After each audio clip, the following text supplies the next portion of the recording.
Project Life is a transition program for students that have special needs and are on IEPs. It's post-secondary, so once they meet all their graduation requirements, their IEP team can decide that they would like to have them continue to receive services, and they can stay with us until their 22nd birthday. We teach them employability skills, how to get a job, how to keep a job, how to interact with people, interact with supervisors, how to be aware of what accommodations you need to be successful at the job. Then we give them a chance to practice that by going out in the community and working. And so our students build those skills, so once they leave, they can be successful and as independent as they can be going forward. So right now we're partnered with Boonshoff Museum. We go there weekly. The students clean the display cases, they clean high touch points.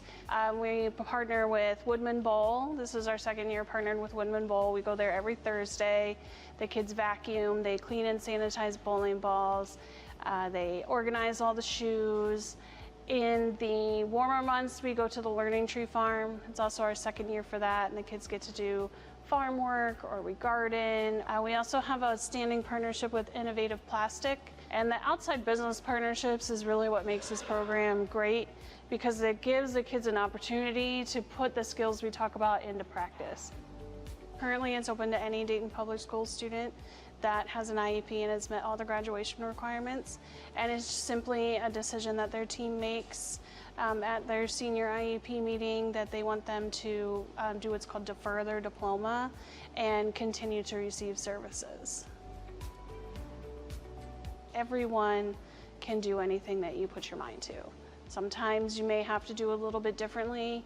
You might have to figure out something that makes it work for you, but everyone is capable. And don't ever let anybody tell you that you're not.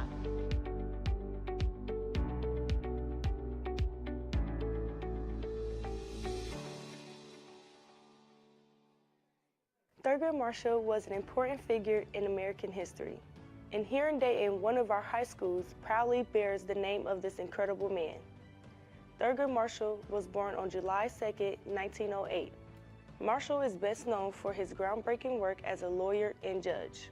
Marshall became widely known for his role as the lead attorney for the NAACP. He fought tirelessly for civil rights, particularly in the area of racial segregation.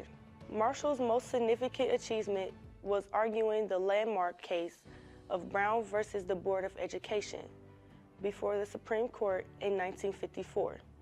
This case led to the end of racial segregation in the public schools in the United States. For his remarkable contributions to the field of law and civil rights, Thurgood Marshall received numerous awards and honors. In 1967, he became the first African American to be appointed as a Supreme Court Justice, a position he held until his retirement in 1991. Justice Marshall passed away on January 24, 1993. His legacy continues to inspire and shape the pursuit of justice in our society. Celebrating Black History Month in Thurgood Marshall, I'm Robin Patterson for Dayton Public Schools.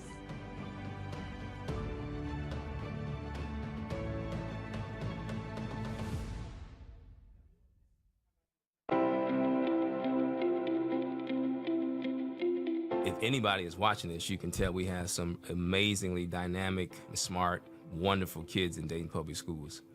Tell me why you're in Dayton Public Schools. I like going to E.J. Brown because of the staff. I love like the that. staff. Yeah, you got a new principal. He is good. Mm-hmm. He walks around a lot, checks on you guys. I like him. I want to be a robotics engineer. I want to take that to college and do great things with it. How'd you come up with that? I'm in a pathway called advanced manufacturing, and I'm taking that currently. So your exposure or your experience in advanced manufacturing got you start thinking about, hey, this is the field I want to go into. Yes, sir. Yes. Awesome. I like going to Belmont because I like the people and I like the teachers, I like the staff, and especially like the principal, Miss McDowell.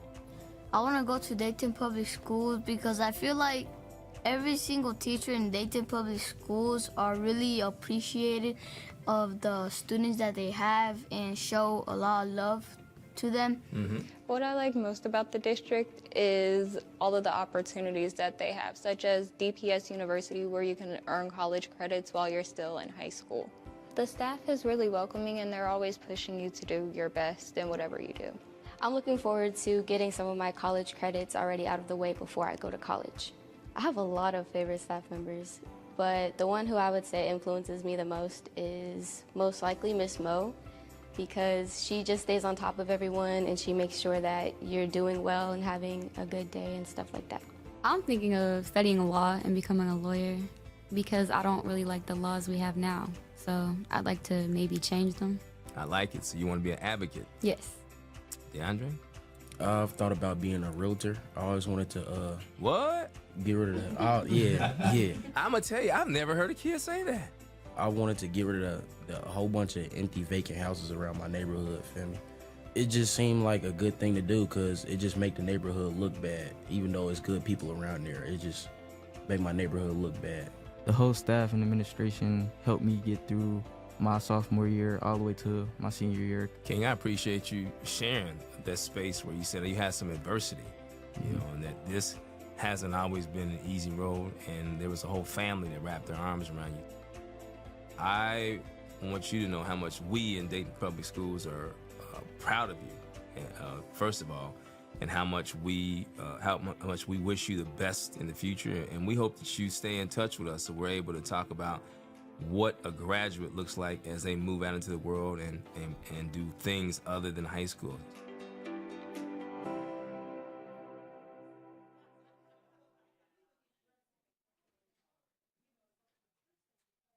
Dayton Public Schools, welcome to 2024. Interim Superintendent Dr. David Lawrence recently visited all middle and high schools across the district. Students were encouraged to speak up about their goals and their dreams. Accompanied by board members and staff, they reminded students to stay on course and never let anyone get in the way of their success. Let's make sure to positively represent our city and make our community proud. We'd like to welcome our new Dayton Board of Education members, Dr. William Bailey and Eric Walker. Dr. William Bailey said he's looking forward to so much, stating hard work, collaboration, and change. And Eric Walker said the growth of family, students, and staff. Will Smith was elected to serve as our 2024 Dayton Board of Education President, while Karen Wick was elected as our Board Vice President. If you're looking for more information regarding the Dayton Board of Education, check out DaytonPublic.com and click on The Board. Dayton Public Schools is searching for its next superintendent. Our three finalists are Dr. David Lawrence, Dr. Elisa Smith, and H. Allen Smith II. Do you want to know more about each candidate? Check out our superintendent search series on YouTube. My name is H. Allen Smith II, and I am a proud candidate for Dayton Public Schools. Hello, I'm Dr. Smith, the Chief of Schools for Cincinnati Public Schools. This is actually rather difficult, not because it's an interview, but it's forcing me to talk about myself, and that typically is not my style. Who's your choice? Let us know your thoughts down below. Students, it's getting cold outside. Make sure you are bundled up when standing outside waiting for the bus. If you're in need of any winter clothing items, such as hats or gloves, please reach out to a trusted teacher, principal, or counselor. If you'd like to help out, the district is collecting new winter items in any size for our students. Collection bins will be located at these 5 locations until February 16th. Anything helps to keep our students warm this winter, and we appreciate your donations. I'm Landon Keaton. We'll catch you next time on In Case You Missed It. Charity Adams Early made many contributions to education, the military, and her community. Early was born on December 5, 1918 in North Carolina. Charity was valedictorian at Booker T. Washington High School and received a scholarship to attend Wilberforce University. Early graduated in 1938 and began teaching math and science at a junior high school in South Carolina.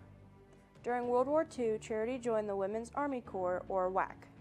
She traveled to Iowa to begin training.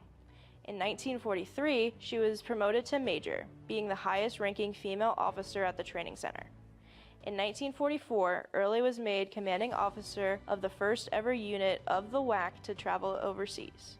She ran the 6,888th Central Postal Directory Battalion. The main objective of the 6888 was to sort and send millions of pieces of backlogged mail to U.S. servicemen in Europe. The mission was essential. The lack of mail meant low morale for the troops. Charity's unit handled 65,000 pieces during each 8-hour shift. They worked 24 hours a day. Remarkably, they cleared the mail in just 3 months. Early was promoted to Lieutenant Colonel in 1945, the highest possible rank for any woman in the WAC. After leaving the WAC in 1946, Early went back to Ohio State University and completed her master's degree. In 1947, she transitioned to being a dean of students for colleges in Tennessee and Georgia. Charity returned to Ohio in the 1950s.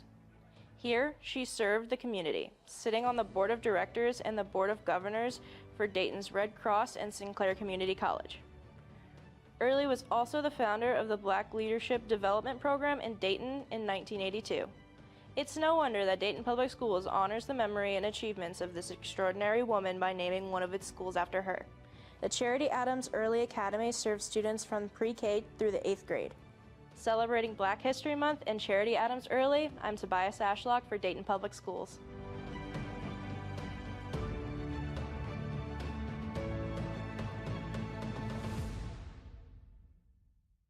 The program is an 8-session, once-a-month kind of class that occurs on UD's campus.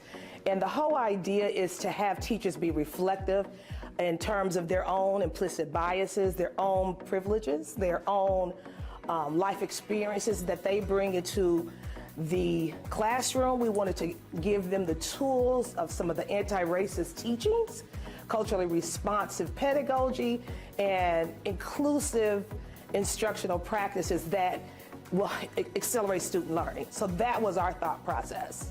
And so how do we support new teachers? That's kind of the origins of it. How do we support new teachers who did not go through an urban teacher academy? How do we give them the tools, the content, the pedagogy, the skill sets, the awarenesses, so that they could be successful in the classroom? If they're successful, obviously kids are successful. And that's really what it's all about. It's really good to have that support. It's like when you're in school, studying on your own is cool, but when you have a study group, it's better because other people might have picked up on some things that you might not have noticed. So it's like having other people to fill in those gaps where you feel like you're lacking, but also being able to support somebody else in the gaps that they're lacking in their teaching skills as well. It's good to have somebody to discuss those issues with, so it's like I'm not the only one that feels this type of way, and then figuring out, well, I met with the parents and this is going on, so figuring out strategies to help you in class, whether it's you're having issues with parent interaction, whether you're having issues with like students becoming interactive with things, or just like lesson plans. Like for me, I feel like the thing that I needed help with was like the flow of the classroom, how I wanted things to go. Like, okay, if we're doing a microbiology unit, what should I start with? What should I end with? How do I do tests?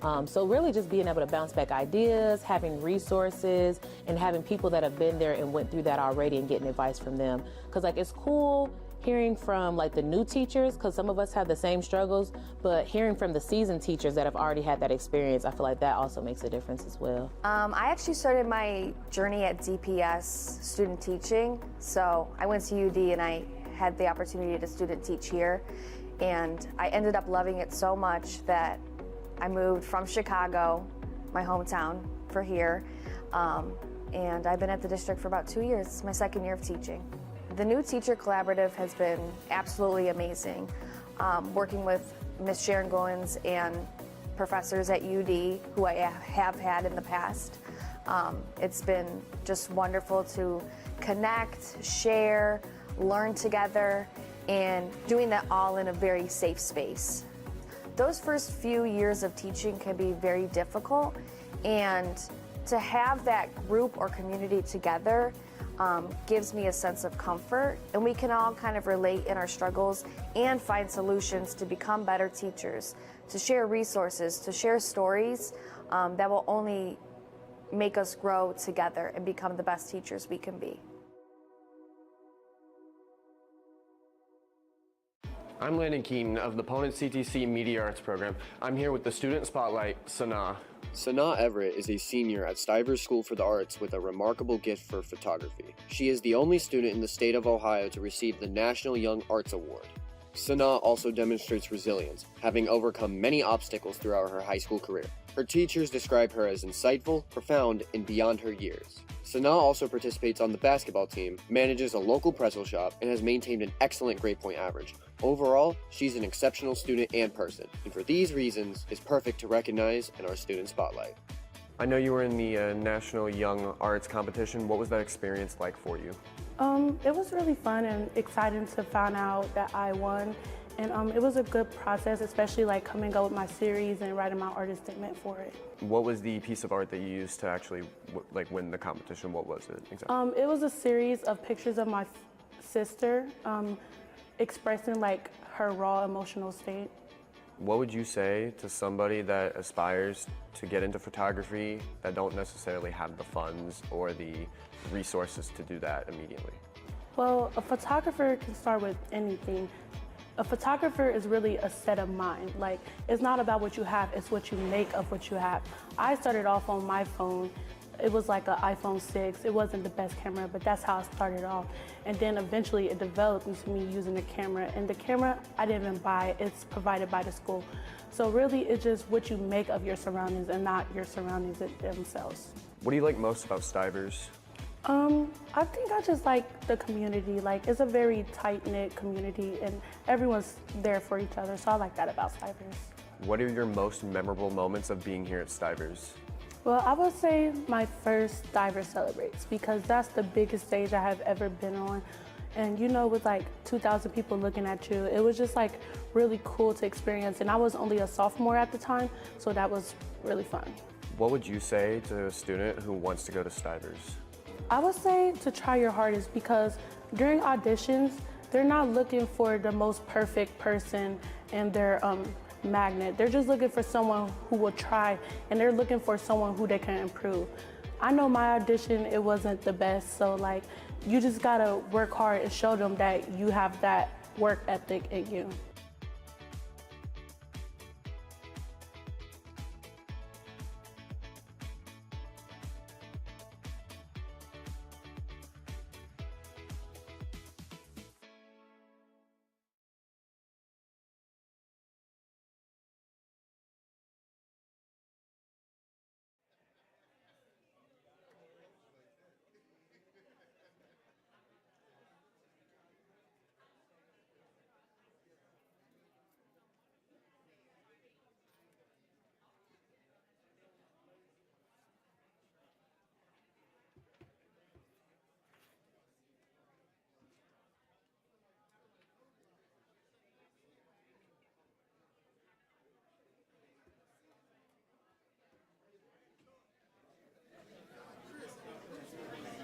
Somebody got your seat? Yeah, somebody switched my seat. Damn, that's tough. It don't go up? Just take Mr. Nichols.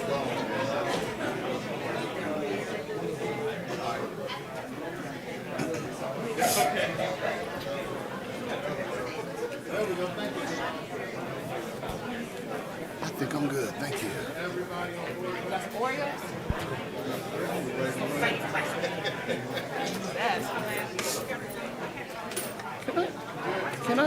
Can you got any more Sprites? You got any more Sprites? That's all right. Thank you. Because it's 5:30. Yeah.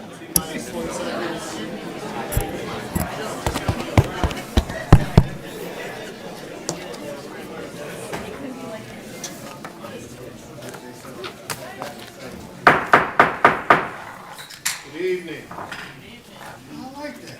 Appreciate that. I'd like to call this February 20th, 2024 business meeting to order. Madam Treasurer, good evening, and may we have a roll call? President Smith. Here. Ms. Wick. Present. Dr. Goodwin. Here. Dr. Bailey. Here. Mr. Lacey. Here. Mr. Walker. Here. Ms. Reiner. Present. And Mr. Nicholas. Here. 8 present. Thank you. We stand for the Pledge of Allegiance.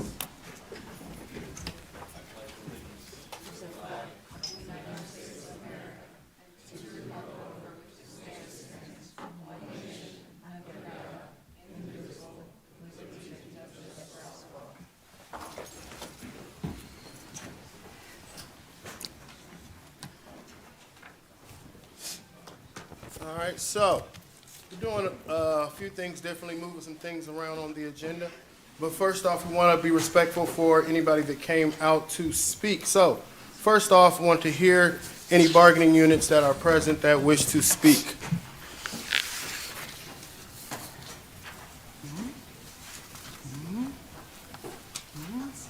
Seeing none, seeing none. Next, Madam Treasurer, do we have anybody from the public that registered to speak this evening? Yes. Okay. We will go with the first one. Before we do so, as always, you have 3 minutes that we'd like you to limit your remarks to. When called upon, identify yourself, state your name and address, as well as addressing the board as a whole through the president and not board members. If you have any materials for distribution, you can give them to the treasurer. And lastly, it is inappropriate to address any matter involving pending disputes, grievances under a labor agreement, disciplinary action involving an employee or student, ongoing labor negotiations, concerns, or matters that have already been settled, and/or any matter which, because of its nature, is deemed appropriate to be discussed in executive session. With that, Madam Treasurer, can you call up anyone who has registered to speak? First one. Denise Lindsay. Denise. Okay. Anisha Jones. Anisha Jones. Georgia Cox.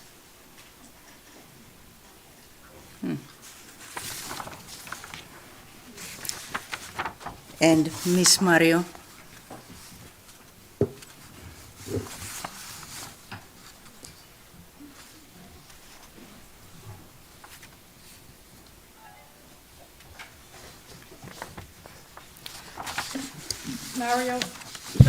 Mario 40 Gebhardt Street, Dayton, Ohio 45410. Good evening. Good evening. I am here to ask that the board reconsider the policy approval timeline up for adoption this evening. At some point last year, the interval between the first reading presentation of policies and the second reading for a vote was shortened from 30 days to 7 days, in apparent noncompliance with the board member handbook approved in 2014, posted under board member manual on board docs. That change is proposed to be codified in the handbook readoption this evening. The previous handbook gave the rationale for the timeline as follows. First readings serve as an introduction of the policy or changes to the policy to district staff and the community. It is a way of providing notice that the board is seeking to implement these rules and regulations. The public is afforded 30 days to review the proposed policy and to provide feedback. The proposed revision presented on January 16th changed that last sentence to read, "The public is afforded 7 days to review the proposed policy and to provide feedback." I would submit to you that 7 days is an insufficient amount of time to enable thoughtful consideration not only by community members, but also DPS staff and even interested board members. If the policies are presented on Tuesday and the vote for approval is the following Tuesday, that is essentially 4 business days. Then there is the matter of actual reconsideration. If the policy committee itself does not meet for another 30 days, where does that feedback end up? The time frame gives the impression that it is unwanted or unnecessary, which is contrary to the board's stated desire. Given that the board voted to remove community representation from the policy committee last year, what provision has been made to ensure that the community is aware of proposed policies and changes? How are staff notified of proposed changes that might affect their work? Again, I believe 7 days is too short a timeline. There is a policy up for approval this evening that cleared policy committee last week after a short discussion. Over the weekend, I contacted one of the community persons who had spoken before the board last October, expressing concerns about video surveillance, and he was unaware that this policy was up for a vote today. It seems disrespectful to their time and concerns that it would be up for a vote so quickly. I was a member of the policy committee for the entire 8 years I was on the Dayton School Board. I chaired the committee for 3 of them. I chaired a subcommittee that conducted a soup to nuts review of the policy manual with the assistance of the Ohio School Boards Association policy expert. I understand the importance of policy work and also the importance of making sure that the policies proposed Move ahead thoughtfully and with deliberation. The current system does not allow for that. I respectfully ask that this be changed back to the original objective. Thank you. Thank you. Madam Treasurer, does that conclude the list of people that came out and registered to speak this evening? Yes. Okay.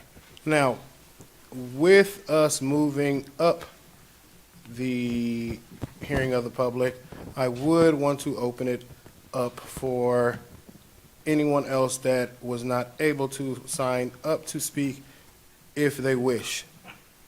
So if there's anybody that wanted to speak to the board but was not able to sign up, I would want to afford them that time as well, since we are moving things on the agenda. No? Always want to make sure we can hear from as many people as we can. I appreciate that. Thank you, Madam Treasurer.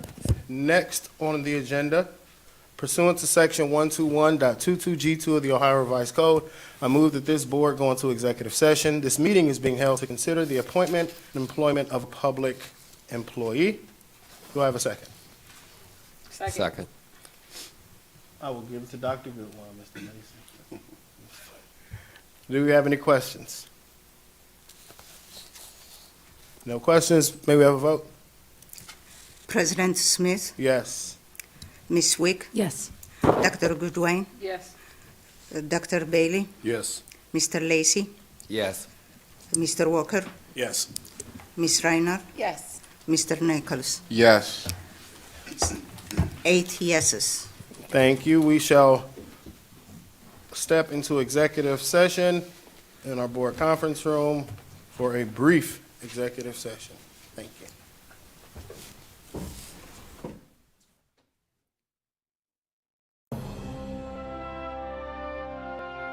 Thanks for joining us today on DPS TV. I'm Landon Keaton. And I'm Demaya Woodall. Today's a cold one, but not cold enough to cancel school. Thanks, DPS. As cold temperatures sweep through the Miami Valley, we ask all parents to properly dress their children for the bus stop. Now let's go to Deshaun Robinson with the weather. Hi, I'm Deshaun with DPS TV Weather. It's going to be a cold one out there. All students riding the bus this morning will want to make sure they bundle up. We have a high of 10 degrees, but with the wind chill, it would feel like 2. So make sure you wear a warm hat, gloves, socks, and a winter coat. Remember that it can be dangerous to have skin exposed for too long in cold weather. Back to the news desk. Where will we be without meteorologist Deshaun Robinson, Google, and phones? Thankfully, we don't have those problems. Now let's take a live look outside with our award-winning reporter, Robin Patterson, who is in the thick of it all. We are live with 2 students from Ponus CCC, and today it seems to be that they have 2 different stories on the weather and their clothing choices today. Why did you wear what you wore today? Should you be talking to us with our parents out here? Are you not cold? Nah, I'm all right. Just look up. What about you? Freezing. I'm freezing. That's why I got my hat on, my gloves. I got me a sweater up underneath this jacket, 2 pairs of socks. Bro, tweaking over there. I don't know what's going on. I don't understand it. Something wrong. You cold? I'm freezing. Are you freezing? Nah, I'm all right. He just saw. It must be them ashy legs over there. I don't know what's going on. I can't understand it. It's cold out here. Well, another winter day here in Dayton. Let's get back to the studio. Thanks for your coverage. As a reminder to all parents, make sure your children are dressed appropriately. Cover your head, shoulders, knees, and toes. Wear your coat, wear shoes that cover your feet all the way plus socks. And remember that even if it's sunny, it might still be cold. Thanks for joining us today on DPS TV. Have a great day. Wait, we just received breaking news that temperatures are climbing at an astonishing rate here in Dayton. Cutting back to Robin for a live view. That's right, Landon. I can't believe it. We just went from a freezing cold weather to a hot sunny day. Only in Ohio you'll see something like that. Told you I'd be all right. Only in Ohio. So when you first walk in this particular building, what you're going to see is you're going to see bright, open spaces, clean floors.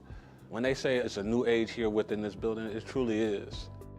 The culture here at E.J. Brown is about keeping it consistent, about keeping it simple, keeping it about students. How do we get students from where they are now to where we need them to be? So about being in those hallways, building those relationships, those positive relationships with students, knowing their names, and just building that bond, believing in them. Keep it simple, keep it consistent, keep it all about students. That's why we're here at E.J. Brown.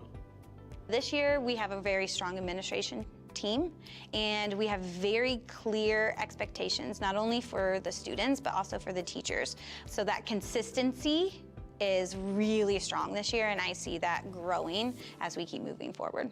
I love challenging the students. So I teach science, and for me, it's more about teaching them to think more than like the content. So really getting them to understand what's happening around them and then be able to use that in situations that they might get into outside of the school. We've been changing the expectations and honing more into academics around the students. And then we've also been bringing in more community pieces. We've had some change over the years, but the last couple years, they've stayed the same, and we're growing more community-based. As a security resource officer here, my main job is student safety. I also am somewhat of a counselor or a mediator to the students.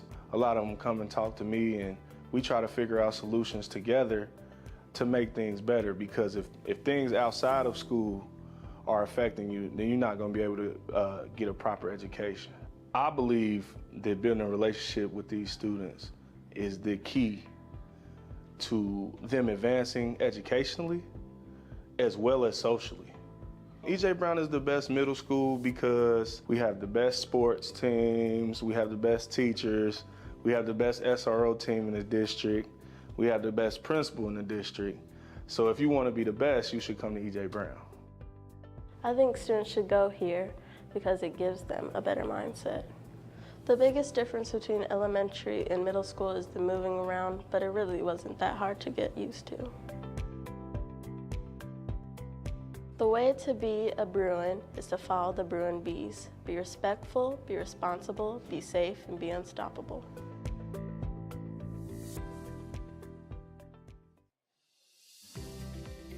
The Adult Transition Unit program is a program for students with special needs who have graduated from high school and chose to defer their diploma for a year so they can learn job skills and life skills. The goal of the program is for the students to become gainfully employed in the community. Some of the life skills that the students learn are how to write the RTA, they work on communication skills, and they learn how to budget their money. The students are in the program for one school year. They start the program in August and end in May.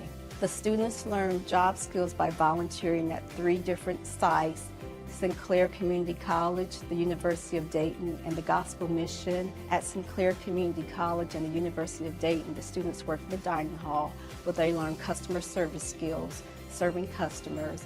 They also learn stocking skills and cleaning skills. At the Gospel Mission, the students learn janitorial skills. The majority of the students that complete the program get jobs. Some places that they get jobs at are the hospital, restaurant, grocery stores, and retail stores. Once the students have had their opportunity to learn the different jobs within food service here at the college, then it is beneficial for them.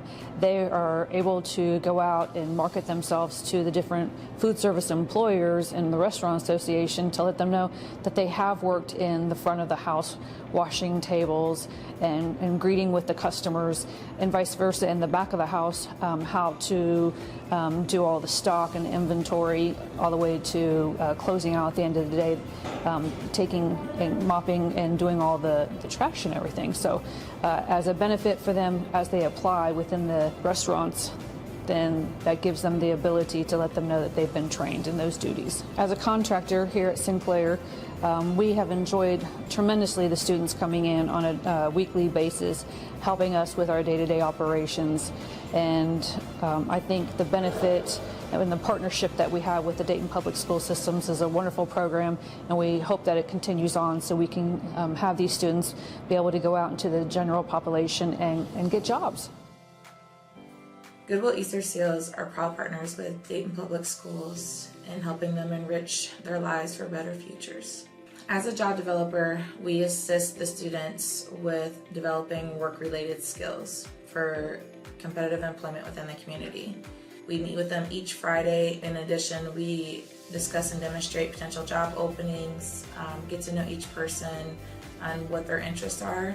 We discuss and demonstrate potential job openings, help them research that particular position, that company, and see if it's a good match for each individual that we serve.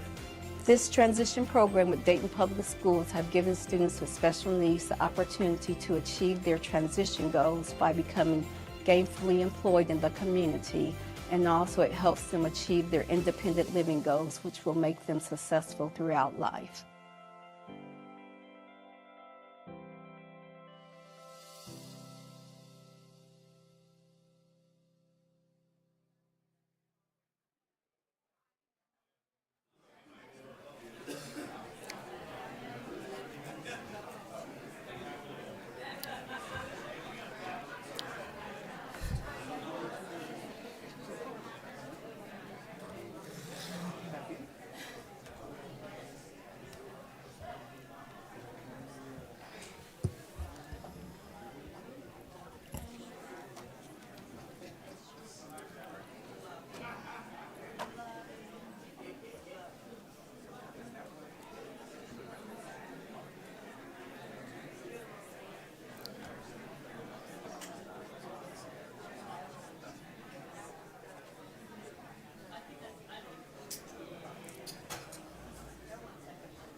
They did it already, but I need them to have this.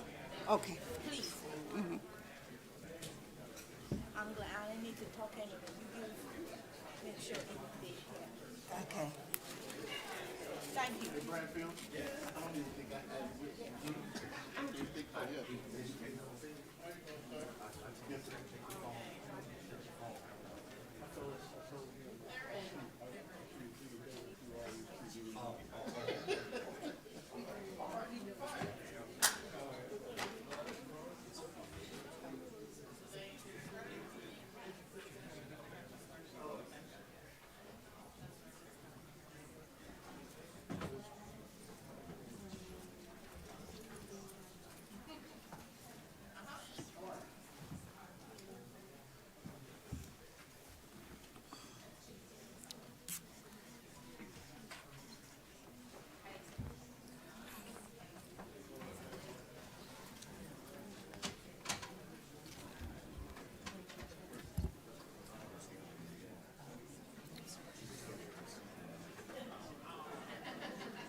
Let the record show that the Board of Education of the Dayton City School District has just completed an executive session during which it considered the appointment and employment of a public employee.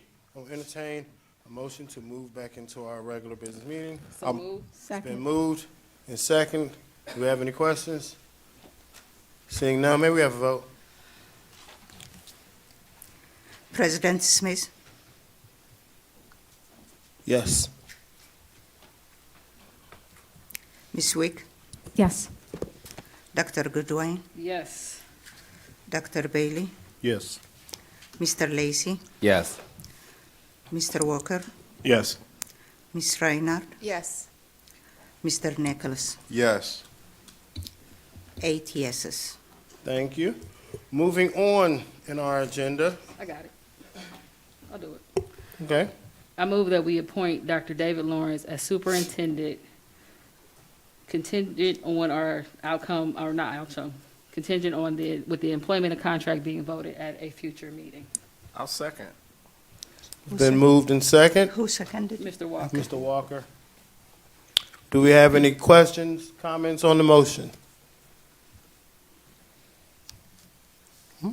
I will just say, appreciate the board, appreciate the work, appreciate everyone that came out through the process. Say I want to thank the Alma group for their work, and I want to thank everybody that played a part, whether it being on a panel, being someone that reached out to the board, just being someone that talked about what was going on. I think the more we talk about what we want to see in our district, the better off we are. And I think that we're in a space where we have to be on one accord. And that doesn't always mean agreeing, but it does meaning that our accord has to be the betterment of this district. The staff, the students of this district, we can disagree on a lot of things. We can't disagree that they deserve the best that we can't give them. Any other questions? Any other comments? I got a comment. I will go down to Mr. Walker. You have your hand up? I would defer to my colleague. Oh. No, I just want to thank everybody who took part in this process. I know it has been a long process. And us actually getting to a decision here, I think this is a signal from the Board of Education of being able to cooperate and work through our own differences and move us forward as a district. It's no secret that I love and I stand for employee rights more than anything else in this district, because I believe when the workforce is strong, the children will be the ultimate beneficiaries of what happens here. So I am excited that not only did the 7 of us come to some terms that we could live with, but also that we are leading into this district with the first individual from this district as our superintendent. And we are going to challenge him more than ever, because he can no longer hide behind that interim title. He can no longer say it was someone else's work that he's picking up on. He can no longer use any of those terminologies, because now he has the position. And it's not only up to us as a board to hold him accountable, it is up to every person who believes that they are a part of this district to hold us accountable for the work that not only he does, but the team that works up under him. Thank you. Hear, hear. Mr. Walker? Thank you. So I definitely want to thank the community for their input in this process, and again, my colleagues for working through this. I'm excited for the work for Dr. Lawrence. This is different for both of us. Having one of his students as one of his bosses. Man, that's different. But definitely excited for it, and excited for this opportunity going forward, and really looking forward to the team that he has in place and the leadership at Buildings coming together for the students of Dayton Public and this community, because we are more than what the media puts out about the district, and the stories that they choose to cover of interest of the district and the ones that they don't. So with that, thank you for today, and excited for going forward. Thank you, Mr. Walker. Anyone else? Seeing none, Madam Treasurer, may we have a vote? President Smith, Yes. Ms. Wick, Yes. Dr. Goodwin, Yes. Dr. Bailey, Yes, yes, yes, yes, yes. Mr. Lacy, Yes. Mr. Walker, Yes. Ms. Reinhardt, Yes. and Mr. Nicholas. Of course. 8 yeses. 8 yeses, thank you.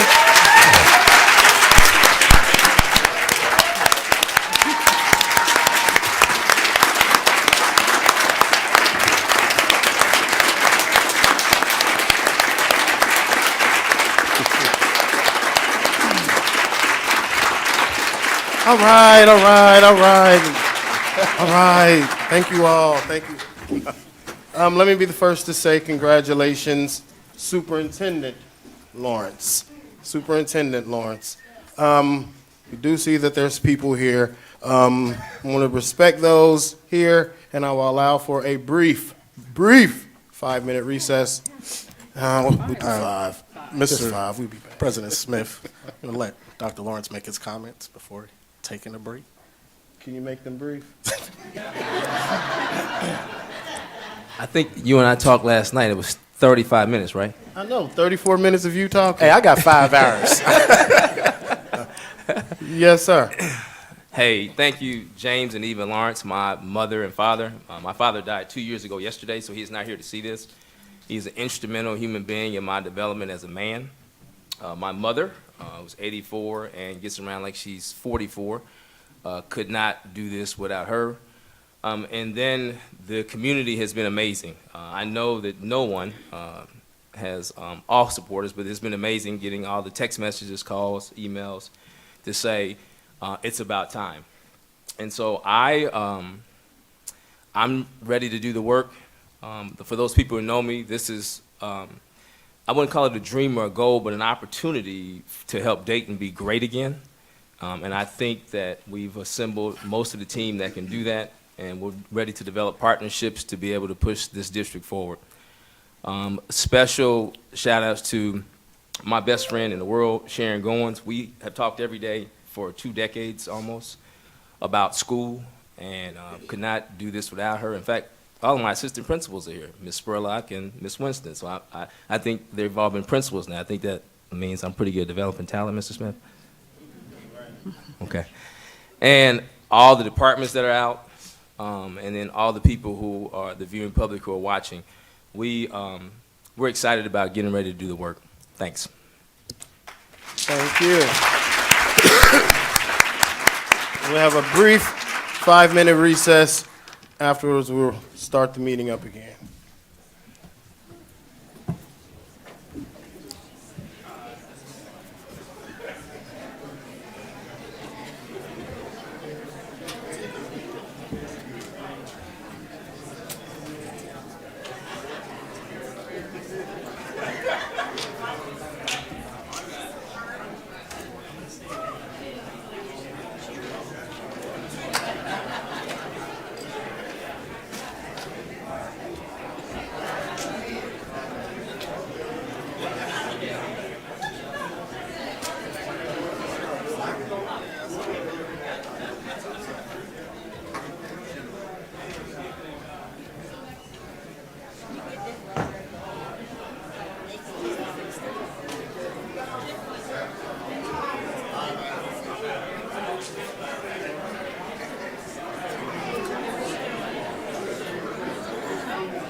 If anybody is watching this, you can tell we have some amazingly dynamic, smart, wonderful kids in Dayton Public Schools. Tell me why you're in Dayton Public Schools. I like going to E.J. Brown because of the staff. I love like the that. staff. Yeah, you got a new principal. He is good. Mm-hmm. He walks around a lot, checks on you guys. I like him. I want to be a robotics engineer. I want to take that to college and do great things with it. How'd you come up with that? I'm in a pathway called advanced manufacturing, and I'm taking that currently.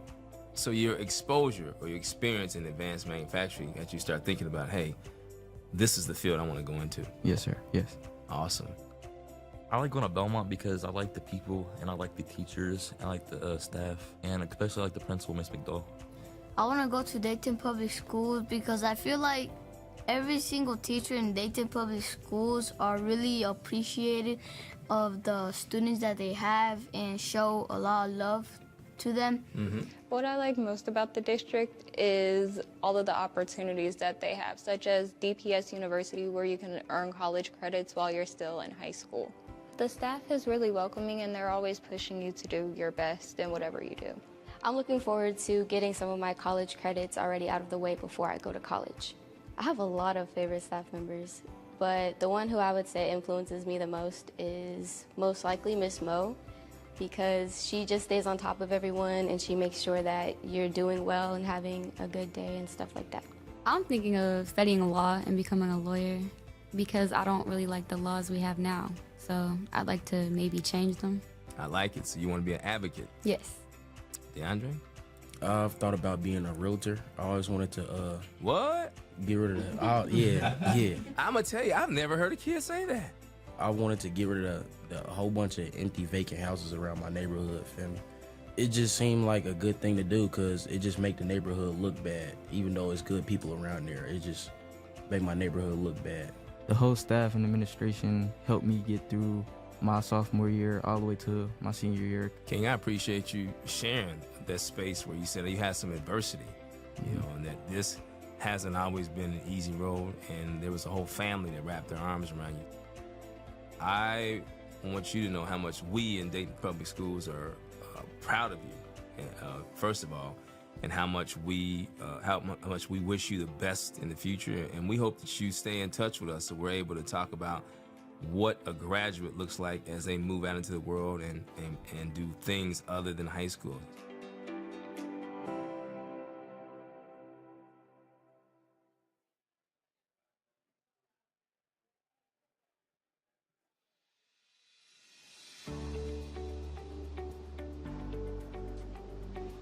Project Life is a transition program for students that have special needs and are on IEPs. It's post-secondary, so once they meet all their graduation requirements, their IEP team can decide that they would like to have them continue to receive services, and they can stay with us until their 22nd birthday. We teach them employability skills, how to get a job, how to keep a job, how to interact with people, interact with supervisors, how to be aware of what accommodations you need to be successful at the job. Then we give them a chance to practice that by going out in the community and working. And so our students build those skills so once they leave, they can be successful and as independent as they can be going forward. So right now we're partnered with Boonshoff Museum. We go there weekly. The students clean the display cases, they clean high touch points. We partner with Woodman Bowl. This is our second year partnered with Woodman Bowl. We go there every Thursday. The kids vacuum, they clean and sanitize bowling balls. They organize all the shoes. In the warmer months, we go to the Learning Tree Farm. It's also our second year for that, and the kids get to do farm work or we garden. We also have a standing partnership with Innovative Plastic, and the outside business partnerships is really what makes this program great because it gives the kids an opportunity to put the skills we talk about into practice. Currently, it's open to any Dayton Public Schools student that has an IEP and has met all the graduation requirements, and it's simply a decision that their team makes at their senior IEP meeting that they want them to do what's called defer their diploma and continue to receive services. Everyone can do anything that you put your mind to. Sometimes you may have to do a little bit differently. You might have to figure out something that makes it work for you, but everyone is capable. And don't ever let anybody tell you that you're not.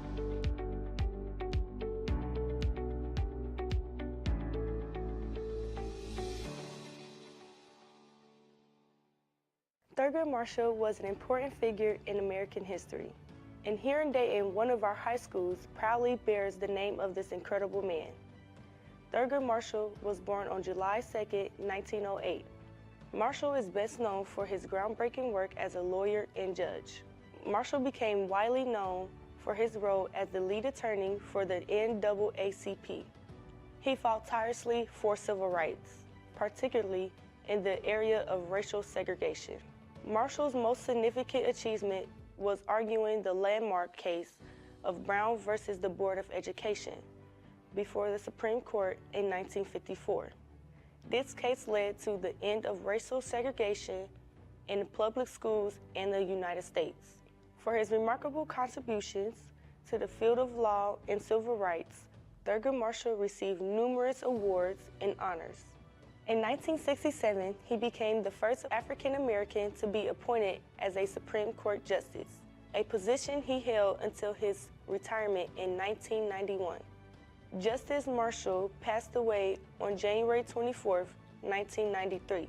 His legacy continues to inspire and shape the pursuit of justice in our society. Celebrating Black History Month in Thurgood Marshall, I'm Robin Patterson for Dayton Public Schools.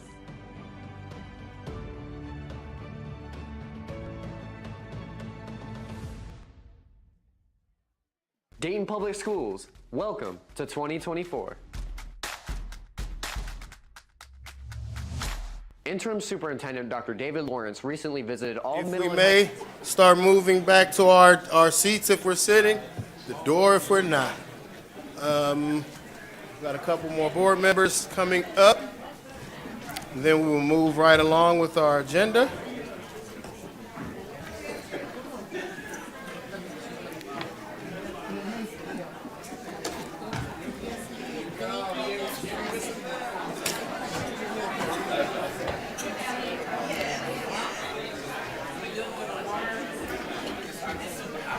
Super hot. No, I have one. You're right. How you doing, neighbor? Thank you.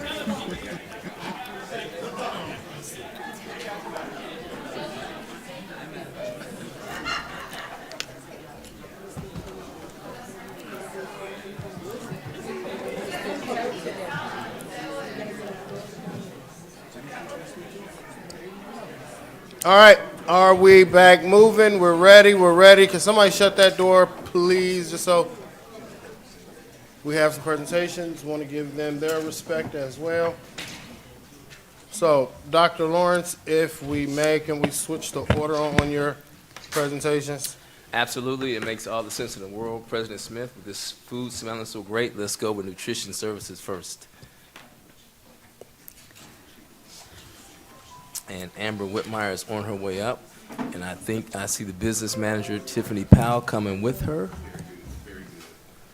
I do. Mr. Walker tried to steal her thunder.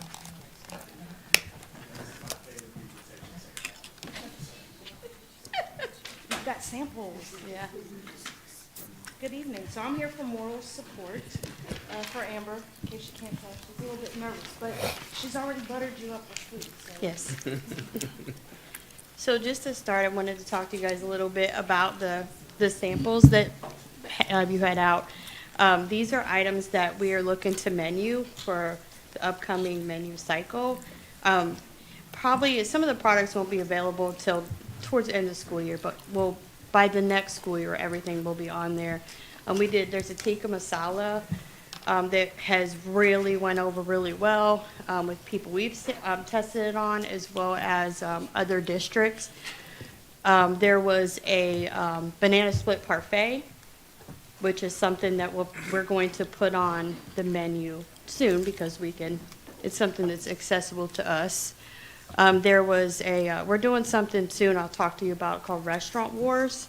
So there's some items on your tray where we're creating items that mimic some of the students' favorite restaurants.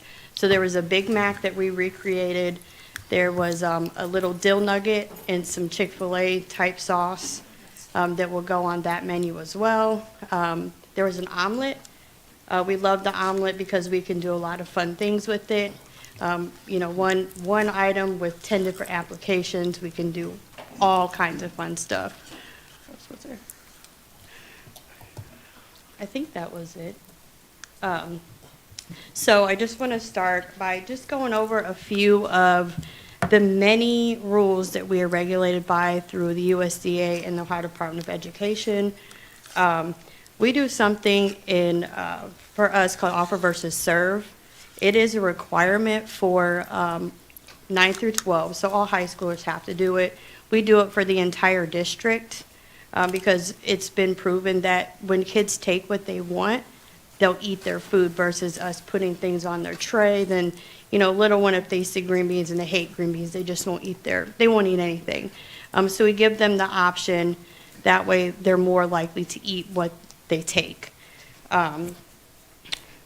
With lunch, one of the big things is that the kids must take 3 of the 5 components, and one of them must be a fruit or vegetable.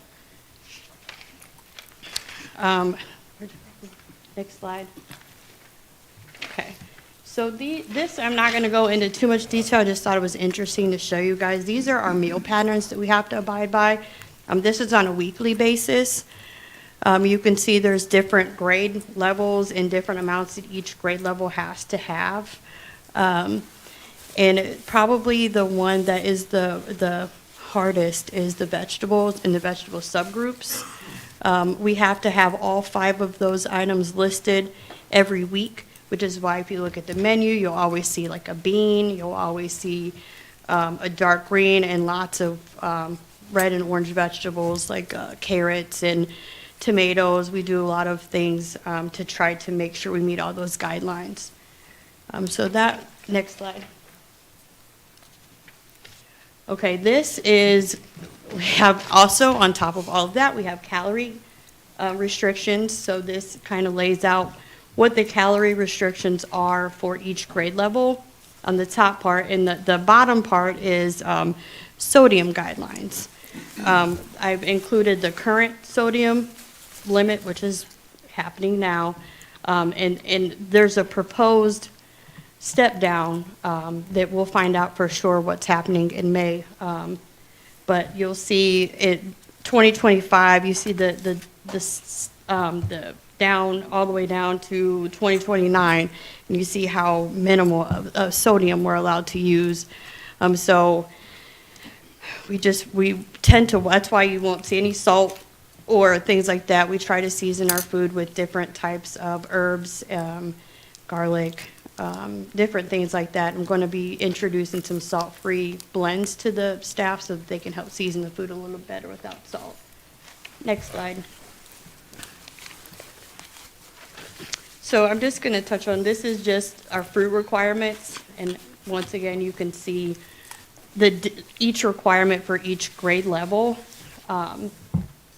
So we follow the K through 8 for kindergarten through 8th grade, and then the 9 to 12.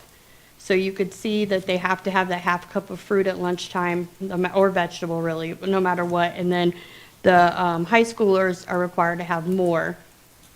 Next slide. So this is another breakdown of vegetable subgroups. Just wanted you guys to be able to see how it all, some of the little bit of what plays into the menu development. Next slide.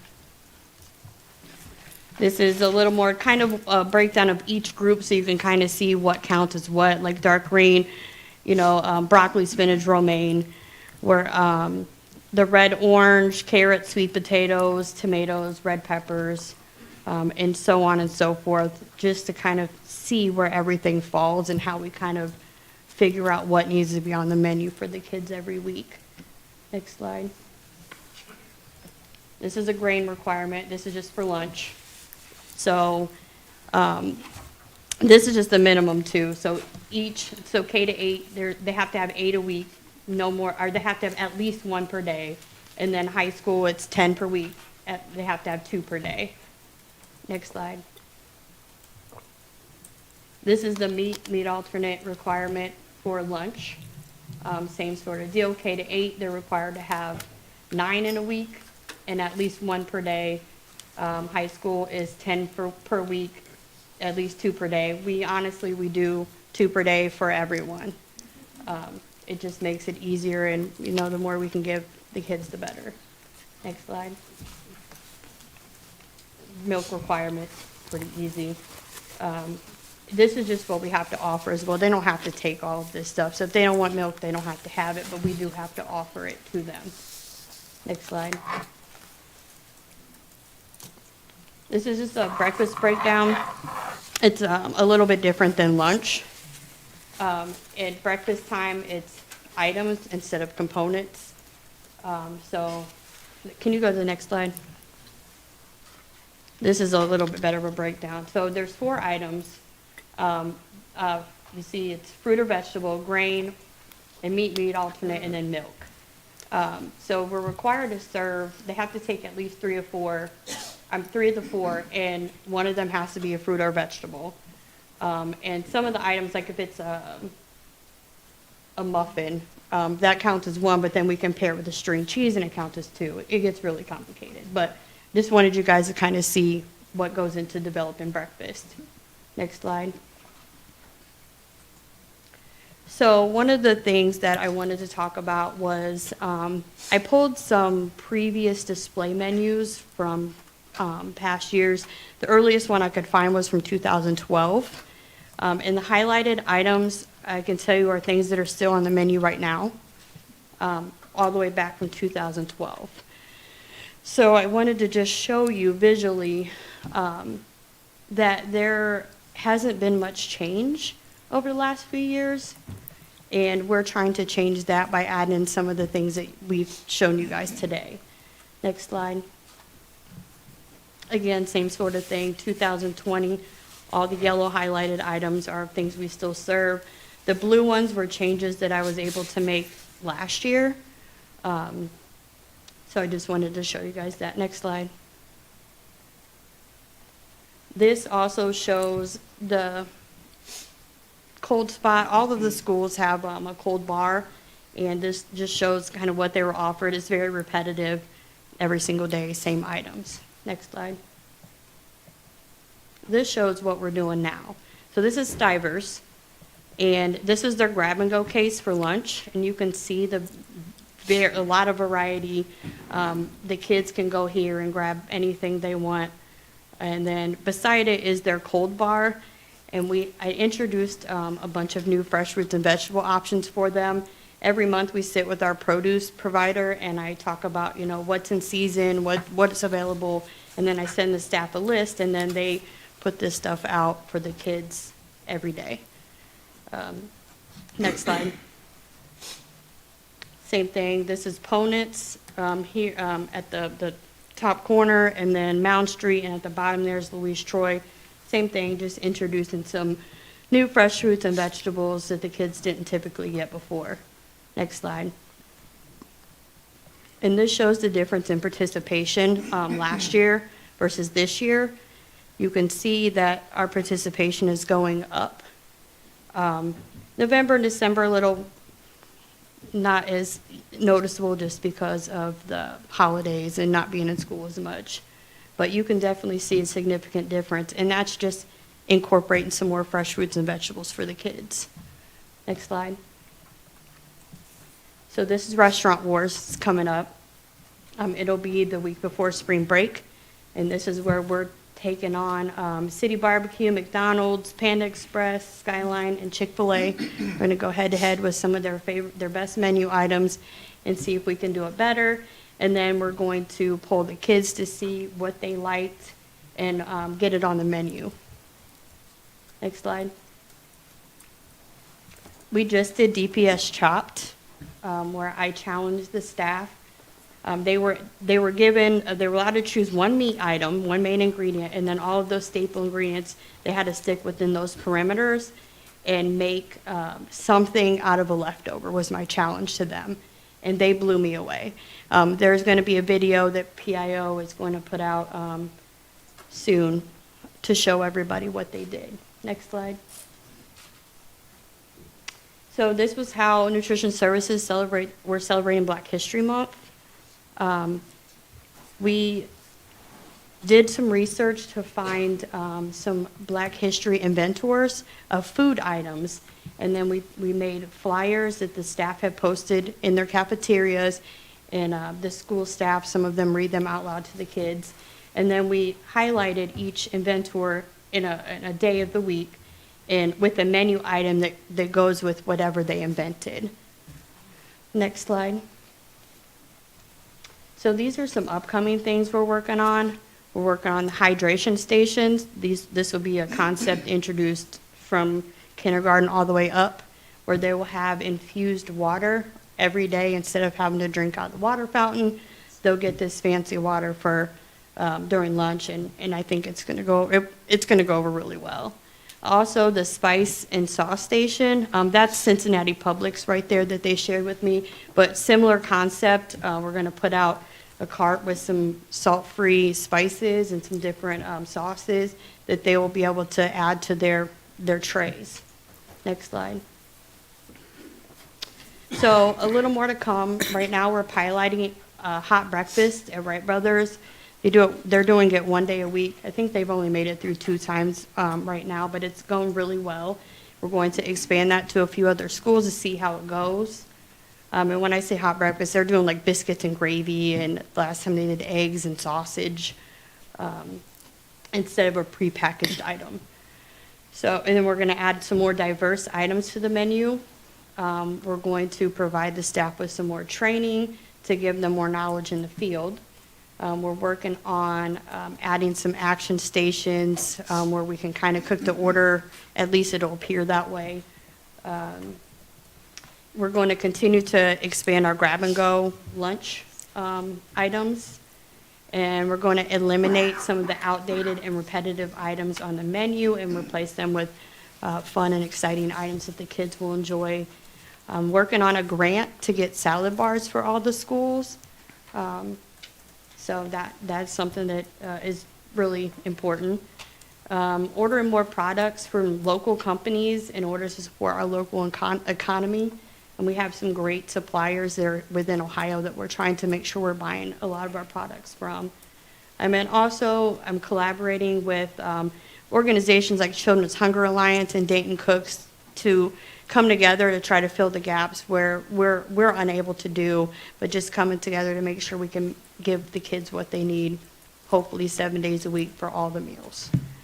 So that's it. Thank you. Questions? Oh, see, you was trying to get away from us. I wasn't running.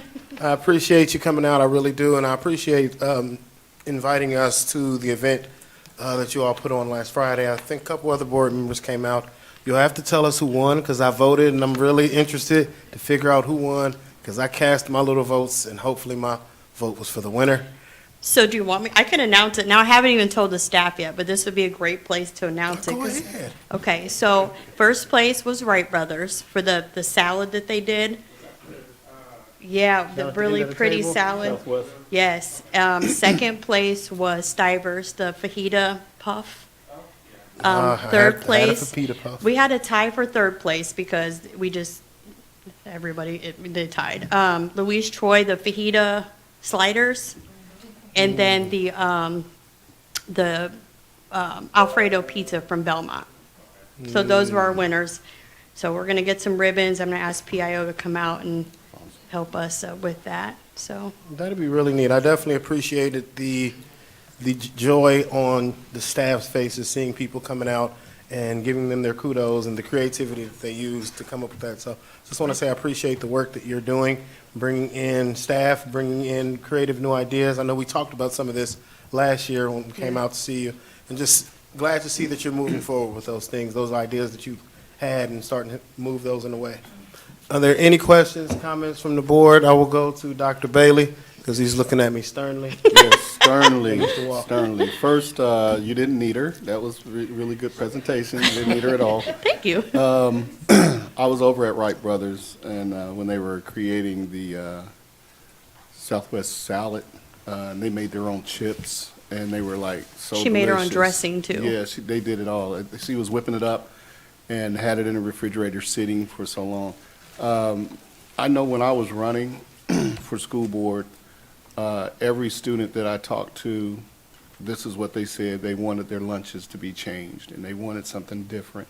So I definitely commend you all for listening to them apparently, because they're the ones that has to eat it every day. Yeah.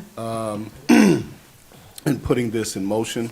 I wish I could take credit for it so that I could say, hey, when I got elected, I did this. But you guys already had it in process. The food that you guys have done a phenomenal job. Thank you. And then kind of incorporating the restaurants into it. I mean, all kids always want McDonald's or Wendy's or something. Yeah. But to incorporate all of that in there to get them to eating even I do it with my grandkids. If you're going to eat this, you got to eat the apples too. So I just greatly commend you guys on doing this and helping our children be better. You know, my physically. kids are DPS kids, so it's very important to me. Yeah. And it's easy because I talk to their friends and I'm like, hey, what do you guys like? It makes it easier when you're okay with talking to the kids. Thank you. You're very welcome. much. Thank you. Mr. Walker? Again, can I defer to Mr. Nichols? I'll let him go first, since you always want to pass the matter down. I would like to say thank you for your presentation. I was really happy seeing it. I had a little review of the slide, the samples that you gave us. For the burger, I gave it an 8 out of 10. It had a nice taste. I do taste a Big Mac inspiration. The Philly cheesesteak, I gave it a 4 out of 10. Sorry for being critical, but it was mostly the bread. It was really hard. I think making sure that bread is soft is everything. Well, I will tell you, keep in mind, we made that before it was very soft when I cut it, but it just didn't hold well. Yeah. Maybe we should have just brought you guys the meat, so you could have tried just the meat. But thank you. Yes, I said the parfait was amazing. That is my favorite out of Yes, everything. It's amazing. Definitely taking this home. I really like the omelet too. The omelet was so good. And I think students will love that. And the chicken marzetti, it really wasn't for me personally, but I know my fellow board members loved it. So. Did you try the dill nugget with the Chick-fil-A sauce? It was really good. Okay. The sauce was really good also. And I just like seeing that, you're looking at what we're eating and trying to figure out how to make it better, because that's a real critical thing that we get from the students, because it's either they eat what they give us or they don't eat anything at all. Right. And we're trying to change that. Yes, so thank you. Thank you. Did you want to pass it to anybody else, Mr. Walker? I will pass it to Ms. Reiner. Hey, Magic Johnson. Thank you so much for this presentation. I'm really grateful for the efforts to give our kids healthy food that is meeting where they are, giving them food that they will eat. I love the idea of offering versus serving. I think understanding that our kids have autonomy, giving them consent over what they eat, judgment-free, is a really, really good place to start. And I'm really grateful that we're approaching them in that way. I'm going to say that chicken tikka masala is as good as mine. And my kids really love my chicken tikka masala. So Awesome. they're going to be excited to hear about that. Thank you for letting us sample. I do want to put on everybody's radar right now, there are 2 bills in the State House that I've been watching. There are a lot of bills in the State House that I've been watching in regards to education. One of them is House Bill 408, which is going to require public schools to provide meals and related services to students, universal school meals. Regardless of whether a student, this is the new bill, regardless of whether a student has money to pay for a meal or has money for earlier meals, each school district shall provide a meal under a student who requests one. And that is introduced by State Rep Darnell Brewer from Cleveland and State Rep Ismail Mohammed in Columbus.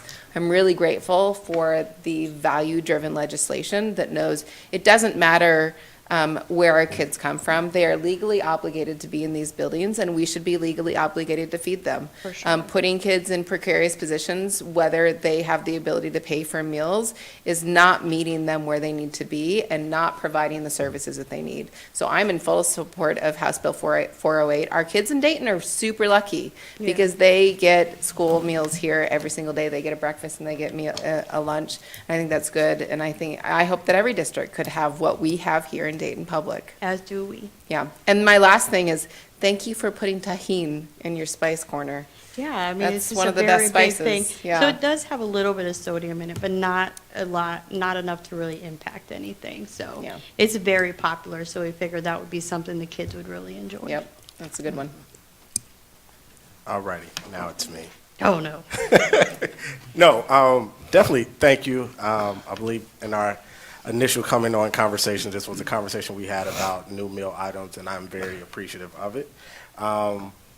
3 questions. I swear it's only 3.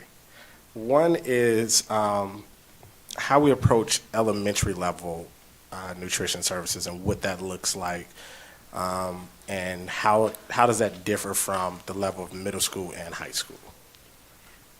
As far as what? Like, it's, of course, elementary is going to be way more picky than middle school and high school. So when preparing these menus and offerings to students, how was that taken into consideration with those students and things like that? So I would say probably the biggest thing is when we're going to put something new out there. We always offer alternative meals. So maybe on the day we first serve the tikka masala, we have extra of our we always offer a salad at the elementary of some sort, usually a vegetarian and one with meat. And then we also offer like a yogurt meal or a breakfast break or one of those things. So just having some extras of those. Also, a lot of the manufacturers, when we introduce new items, will come out and do taste testings, you know, and they come out and cook and serve, and, you know, so it wouldn't really be their meal for the day, but it's something that they could try, maybe offering them stickers for trying or something to get them engaged. Middle school and high school, I don't think we'll have as much trouble with because they see a lot of this stuff on social media and they want it because they see it all over TikTok and all of those things. So I think the focus would be more so on getting the younger ones involved. Okay, and then is that the grab and go at elementary, is that a once a week thing or how does that work? So they offer those extra items every day. There's some sort of alternative item to whatever the main item is. Middle school, so right now, elementary, middle school have the same menu. I'm working on breaking off middle school separately so that I can offer them more options, not quite as many as high school, but more than what the elementary schools get. But we'll continue to have the salads and the other alternative items for the elementary kids. Okay. My next question is the summer food service options. Will this now be different for those as well, or would be the standard of what's been the norm? So what we're kind of looking into now is how to do hot meals in the summer. Right now, or in the previous years, it's always been a cold sandwich every day. During COVID, we bought this really cool like packing machine that we were almost like making TV dinners in and dropping off at the kids frozen. So using that concept, but heating up the food and taking it out to the parks and such hot, I think might draw more kids to want the summer program items. We're just trying to figure out the logistics of all that right now. Okay. And last question from me. That was your third one. Was that 3? I think that was 3. All right, I'm gonna slide one in. Last question. Any conversation around creating like student nutrition councils at buildings so when like that way they have some input in the menus and what's working and things like that? Haven't been any conversations, but I definitely would love to talk to whoever I need to talk to about that. I mean, I have my own personal student council kids at home, and you know they're friends. But it would be nice to have you know kids outside of just Stivers where my kids go to give some feedback and some help. So yeah, whoever I would need to talk to about that, I would love to get the students involved. Perfect. Thank you so much. Not a good one. Thank you. Thank you for the presentation. Couple questions. The school salad bars, which schools do not have those? So none of them have a salad bar. They all have like a cold station of some sort, but the ones that I spoke of would be actual salad bars that would go into the schools, like kind of like portable ones, so that they have more space. Some of them, like you saw Stivers, they have a lot of space on their cold bar. But then there's schools like Meadowdale who really don't have much they don't have anywhere to put many things. So just getting them something bigger where they all can put out a bigger variety of options is the goal. Okay, thank you. I didn't get to taste any of the food because I'm now on a vegan journey. But Dr. Bailey has eaten a couple of them. I just gave him my parfait. And the way he described it, it sounded amazing. The way. So, And I just tasted the burger. and he did just taste the burger because he missed that. The Big Mac. The burger would have been better hot, but you get the point. You know, when you can eat food cold and it's still good. Yeah. That's all right. Perfect. Yeah, put that on. My question is on the meat alternatives. I see the example here, and I don't really see. Do we offer plant-based?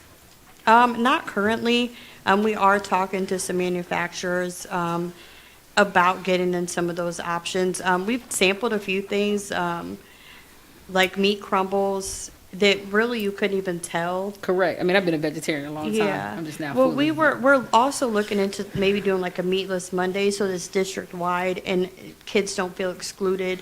You know, so everyone's eating the same thing. Yes, we're looking into some plant-based stuff, and there's some things that are more affordable for school food service coming down the line. Okay, and even on, because I think I read the U.S. Department of Agriculture, they started in 2012 offering the soy-based type yogurts and tofu and things like that. Can we also just look into that space too? Yeah, we can look into it. Right. For sure. That's all I had for you. I hope you guys get, I hope we get some, like, even with the beef patties, the hot dogs, and even like pizza too, like having that option not to have cheese on it if you do have individuals who are either they have a lactose intolerant thing, or if they just don't eat those type of things. Just being able to have the other stuff on the pizza or plant-based type like that. I just see more and more of those populations coming up now these days. The plant-free, the meat-free stuff is really big right now. So we are working on some stuff. All right, thank you. Mr. Lacy? I really appreciate this, the presentation, and looking into some new foods. We have built up a rather large budget surplus in our nutrition services budget. And long story short, this just needs to be spent on our children. For sure. I was raised on cheesesteaks with crusty bread, and I thought that bread was way too soft. Actually, you don't serve cheesesteak on Wonder Bread.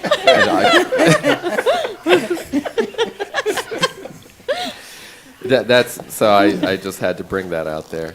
I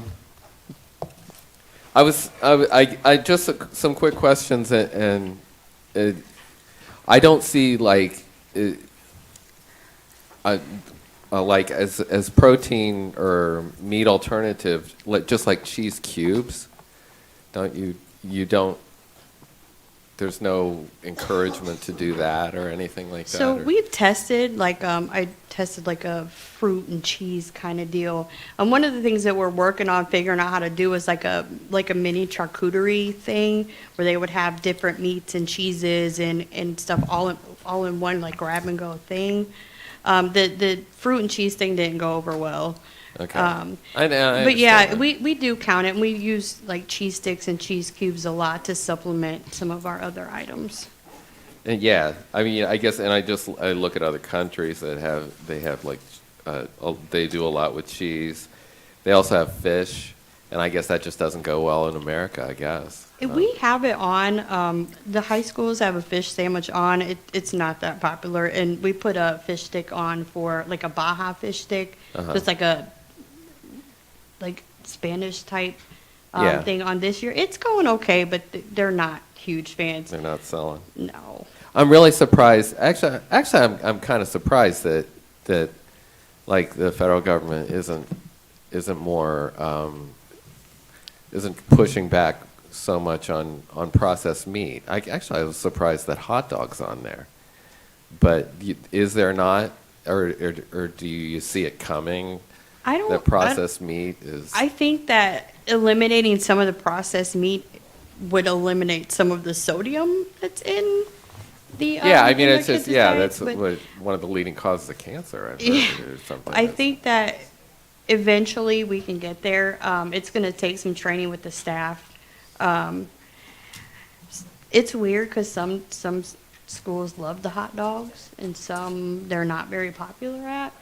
But I think that we could get there and eliminate some of those really high sodium processed foods.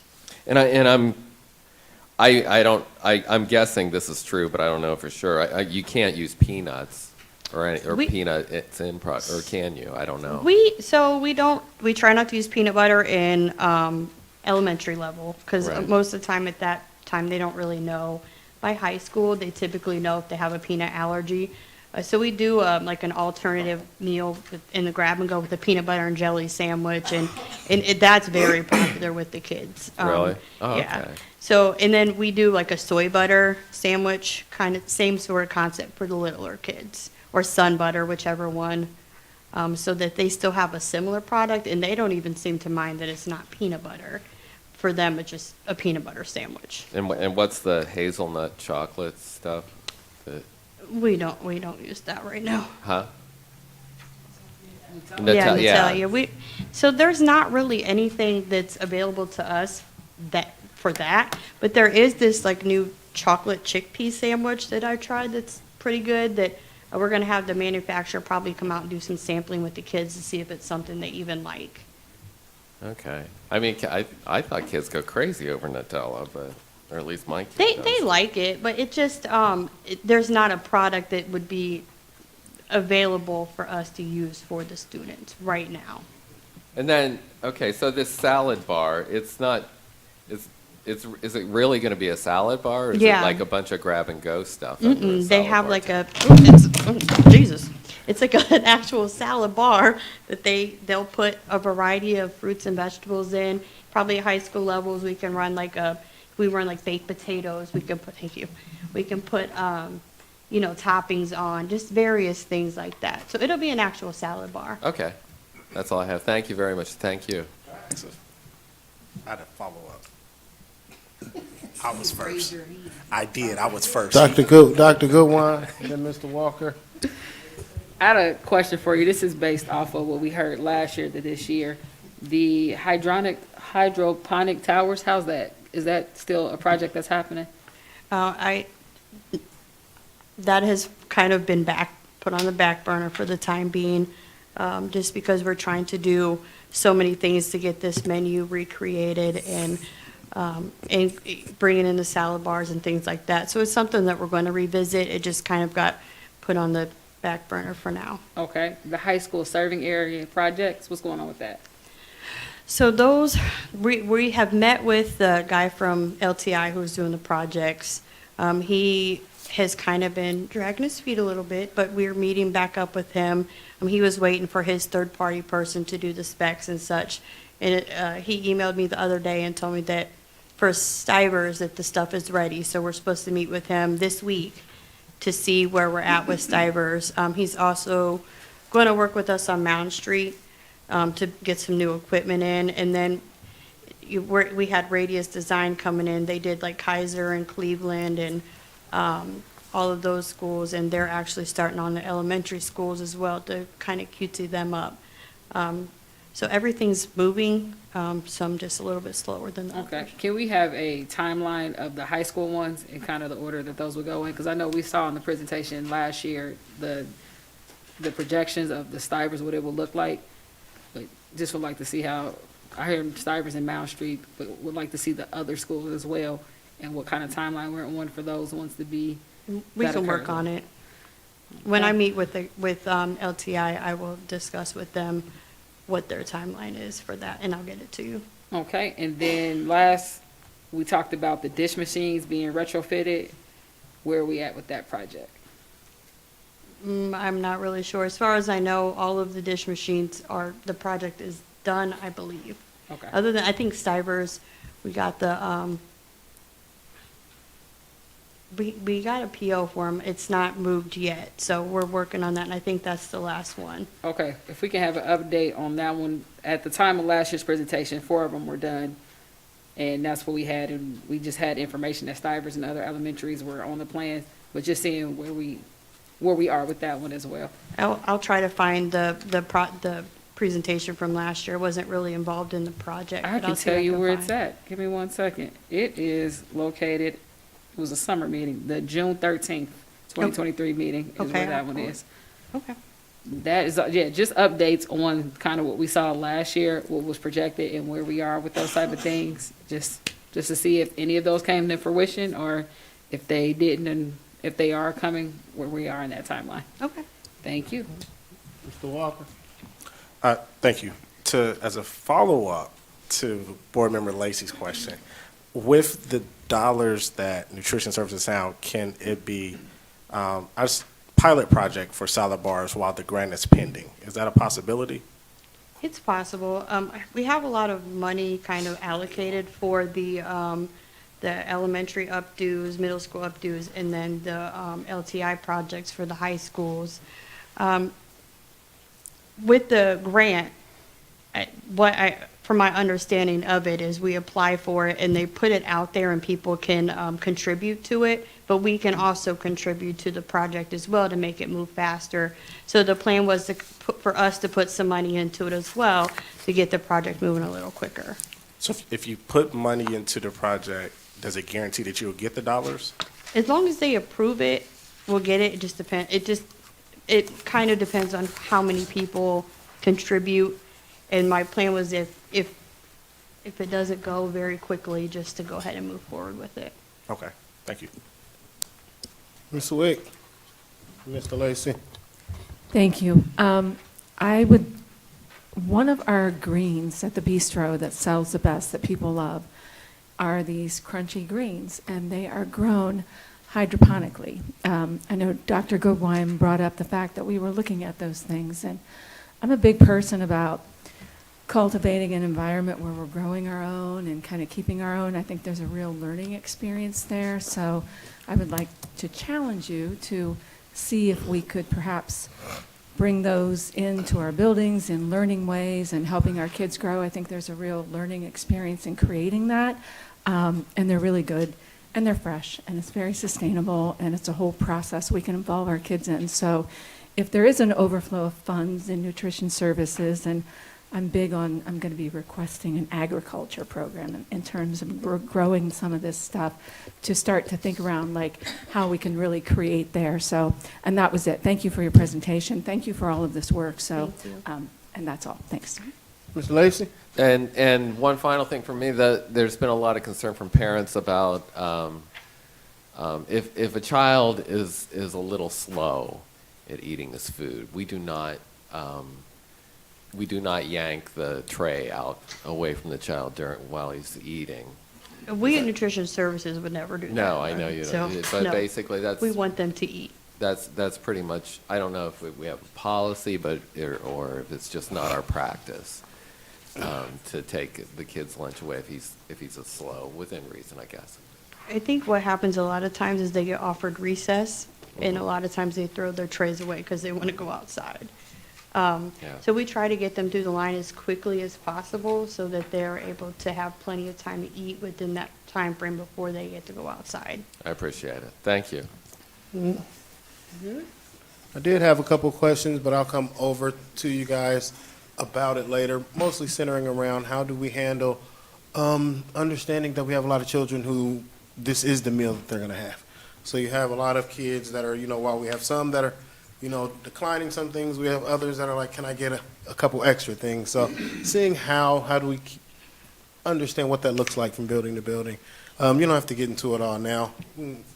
Well, I'll just say for everyone listening, the parents, the students, the parents can advise their students if they want to come back for more fruits and vegetables. That's always okay. We tell our staff if that's what they want, let them have it, because we give them the minimum, but they can take more. They can take more. So just encouraging the kids to come get more fruits and vegetables if they're still hungry would be. And we also do share tables. It works better at breakfast because everything's prepackaged. But we encourage the kids, if they don't want to take something, to put it out for the share table. And typically some of the other kids will get those items. Got some ideas on it. I'll come over and set something up. Don't want to hold you all too long, but want to say I thank you both. Appreciate all you do for our district, and Hope to see you all soon. All right, thank you. Thank you. Superintendent Lawrence. Our next presentation is our study tables presentation, and I look forward to seeing looks like our monthly presenter is on her way up, Melinda Clark, with the data.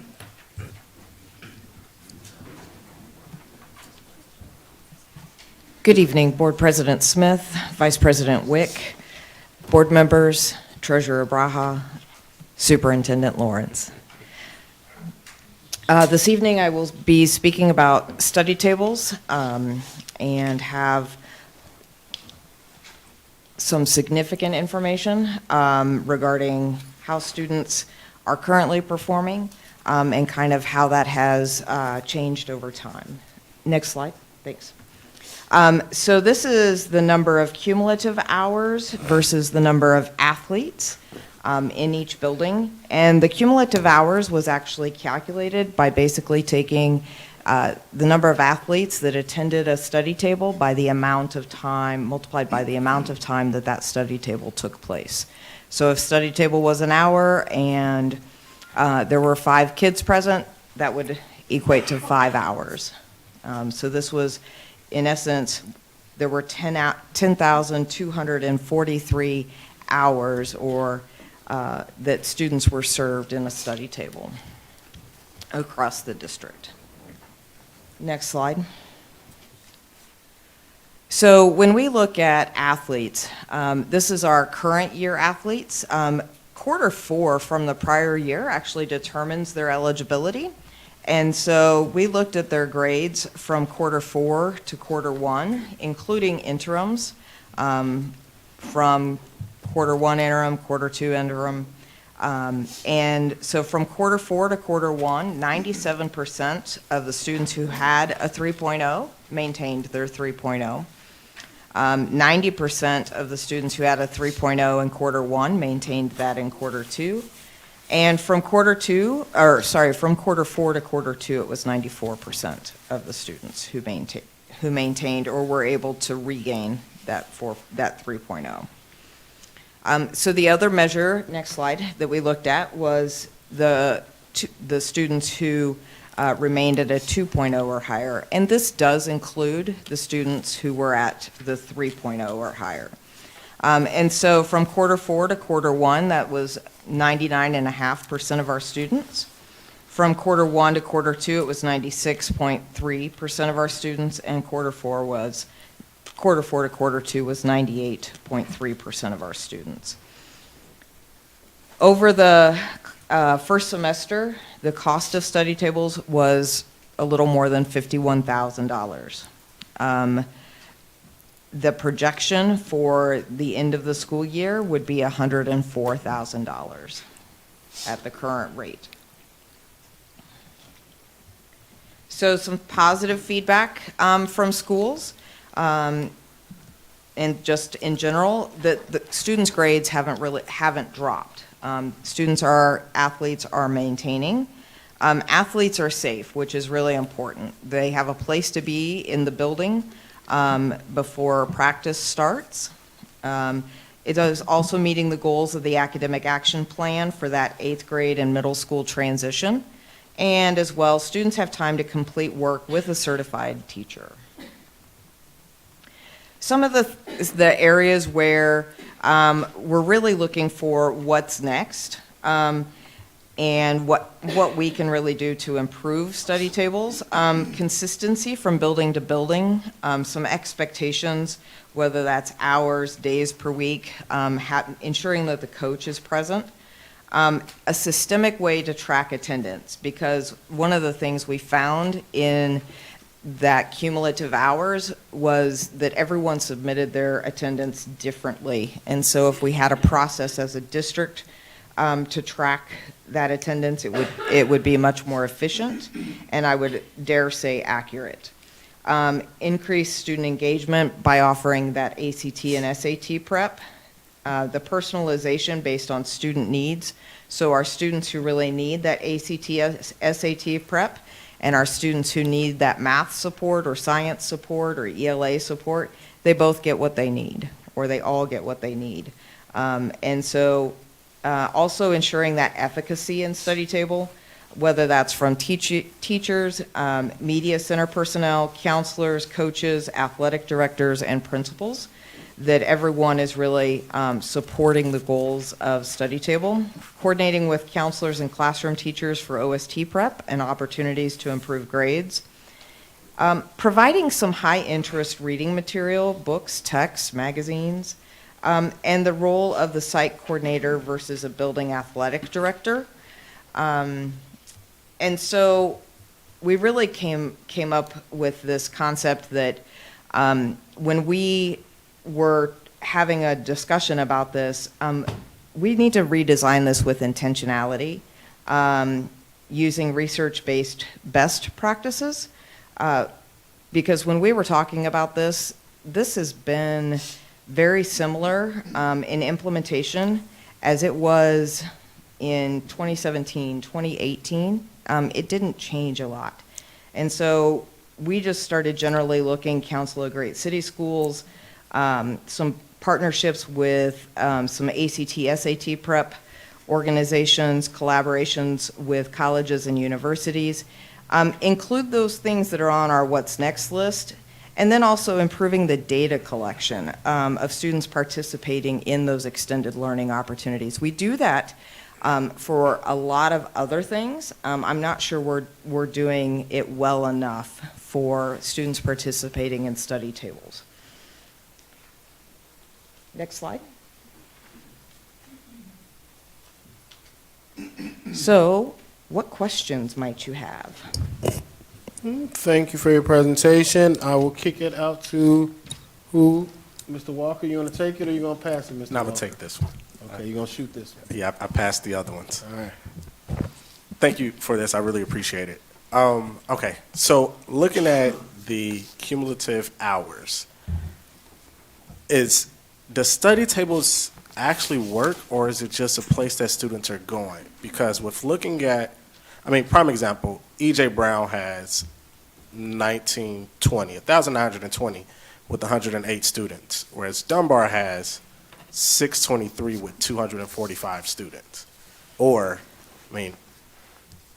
Thurgood has 326 with 230 students. But staff is getting paid for these roles, Correct. and students are mandated to go. That is correct. And your first question is a discussion we had. Does it work? And right now, we don't see the bang for the buck right now. That's why we talked about the redesign of the whole system itself in order to try to produce some outcomes that are better than the ones that you see here now.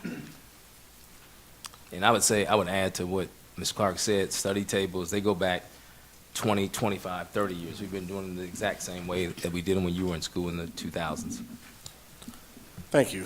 My next question is, so with the students that remained at 3.0 or higher or 2.0 or higher, do you have the numbers of students who grew from, for instance, 2.0 to 3.0 students, or? I can get that for you. I don't have that spreadsheet Okay. in front of me. Thank you. And that's all that I had. Dr. Gowon? I'm more interested in the students that kind of fell off, because I see the information about the people who stayed above the 2 and the 3, but what percentage of children fell below it, and what happened to those individuals? So what I recall, and I'm doing this based on memory at this point in time. So what I recall is there were some students who fell off, but it was not a large number in most schools. In most schools, it was relatively stagnant.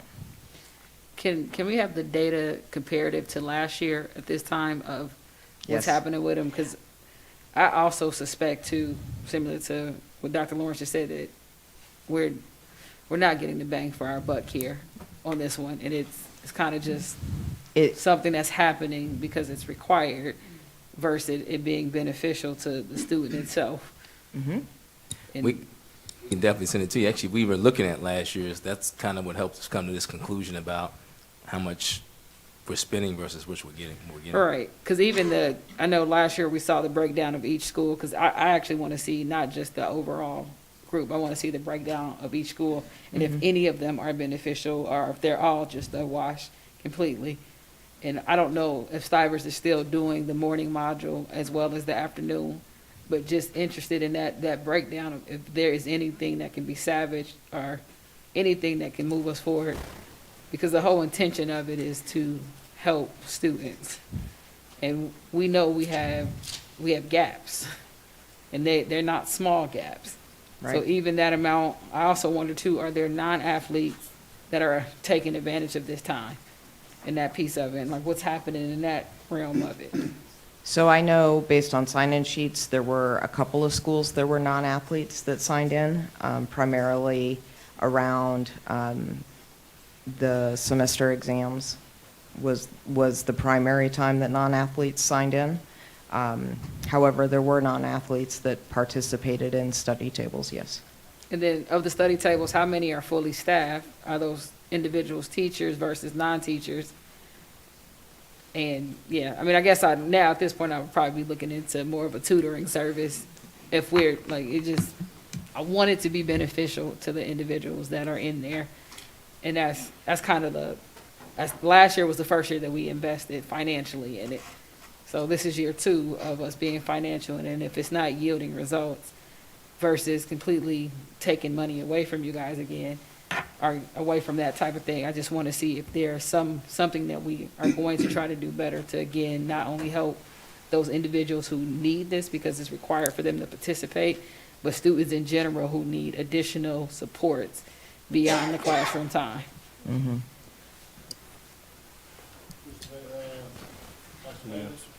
Yeah, I'd kind of like to see the reverse of what she said. I know she wanted to see the kids that kind of dropped off, but I'd like to see the kids that might have been at the study table who went to a 2.0 or a 3.0. That went out. Yeah, that's what I'd Okay. like to see. Okay. I'm wondering, thank you for the presentation. I'm wondering, along the lines of what Dr. Goodwine was referring to, of changing the lens from a study table to a tutoring table, and then if a student hasn't met a certain standard, then could they be required somehow to attend the tutoring table for, whether it's math or language arts or whatever it is? So just, I would challenge you to think outside the box to how we can dole this much-needed service out to our kids, to get the kids to stay, food after school, incentives to stay after school, requirements, all of the things, so thank you. And we were doing some research through Council of Great City Schools on some of their extended day, extended learning plans. Perfect, thank you, I appreciate that. You're welcome. Anybody else? Mr. Lacy? Okay, so if there's like so this is data from a semester, from first semester. Correct. And there's 91 days in a semester. And so some of these schools, they had study table day, probably a lot of study table days with nobody showing up, right? So some schools had study tables for 4 days a week. Some schools. Oh, okay. Some Yeah. schools had it for 2 or 3. It was, their sign-in sheets were a little inconsistent. But some schools were very consistent in that it was 4 days a week regularly. Okay, and 4/5 of 90 Mhm. is 70-something. Yeah. It's Okay. 80%. So yeah, it's still. 4/5 of, yeah. Yeah, And then, okay, thank you very much. Anybody else? Well, I had a couple. Just real quickly, I do think that the intentionality piece is important. I think also looking at what students need from an individualistic piece, looking at how we still have student athletes that may have a 3.0 and then fall short of being able to be eligible to go on to play at colleges, or being able to let students know that, hey, going to a D3 school is a way to still get your scholarship and get college paid for. Like those kind of pieces for that kind of space could be very important. And I think looking at what's needed all the time. I think every situation isn't going to be the same. Every season isn't going to be the same. looking at how spring, you have smaller rosters. What does that look like?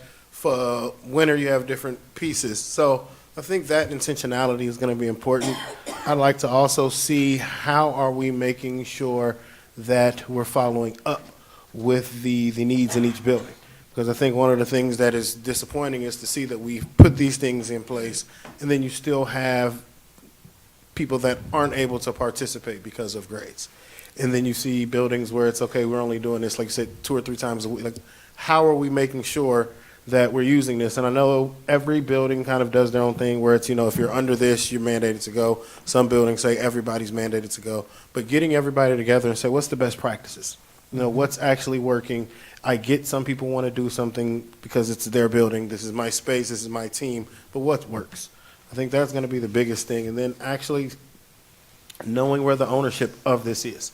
I think that's one of the key things that I've seen is programs that we're looking to see who has the ownership of it. There always isn't a guiding light for it because we don't know whose program this really is.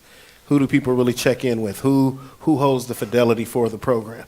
Right. So I think that's going to be a key thing too when you talk about the redesign of this is making sure that from top down, this is something that we want to see succeed. I think there's programs that are run for the sake of somebody wanting it to run. There are programs that are run for the sake of somebody demanding it to run. And then there's things that we're doing for our kids to make it better because this is something we saw that could really be beneficial. And I think that we have people here in our district that can make it beneficial. And I think looking into those spaces where it's not something where somebody just feels like we have to go here before practice or I have to go here so I can play in the game. So I appreciate you coming and sharing that. I look forward to sharing out that data. If there's anybody I know is going to come back with it from everybody that asked for some data, I know you are, Ms. Clark. So I appreciate the work that you do here in our district every day. And thank you and have a nice evening. Thank you.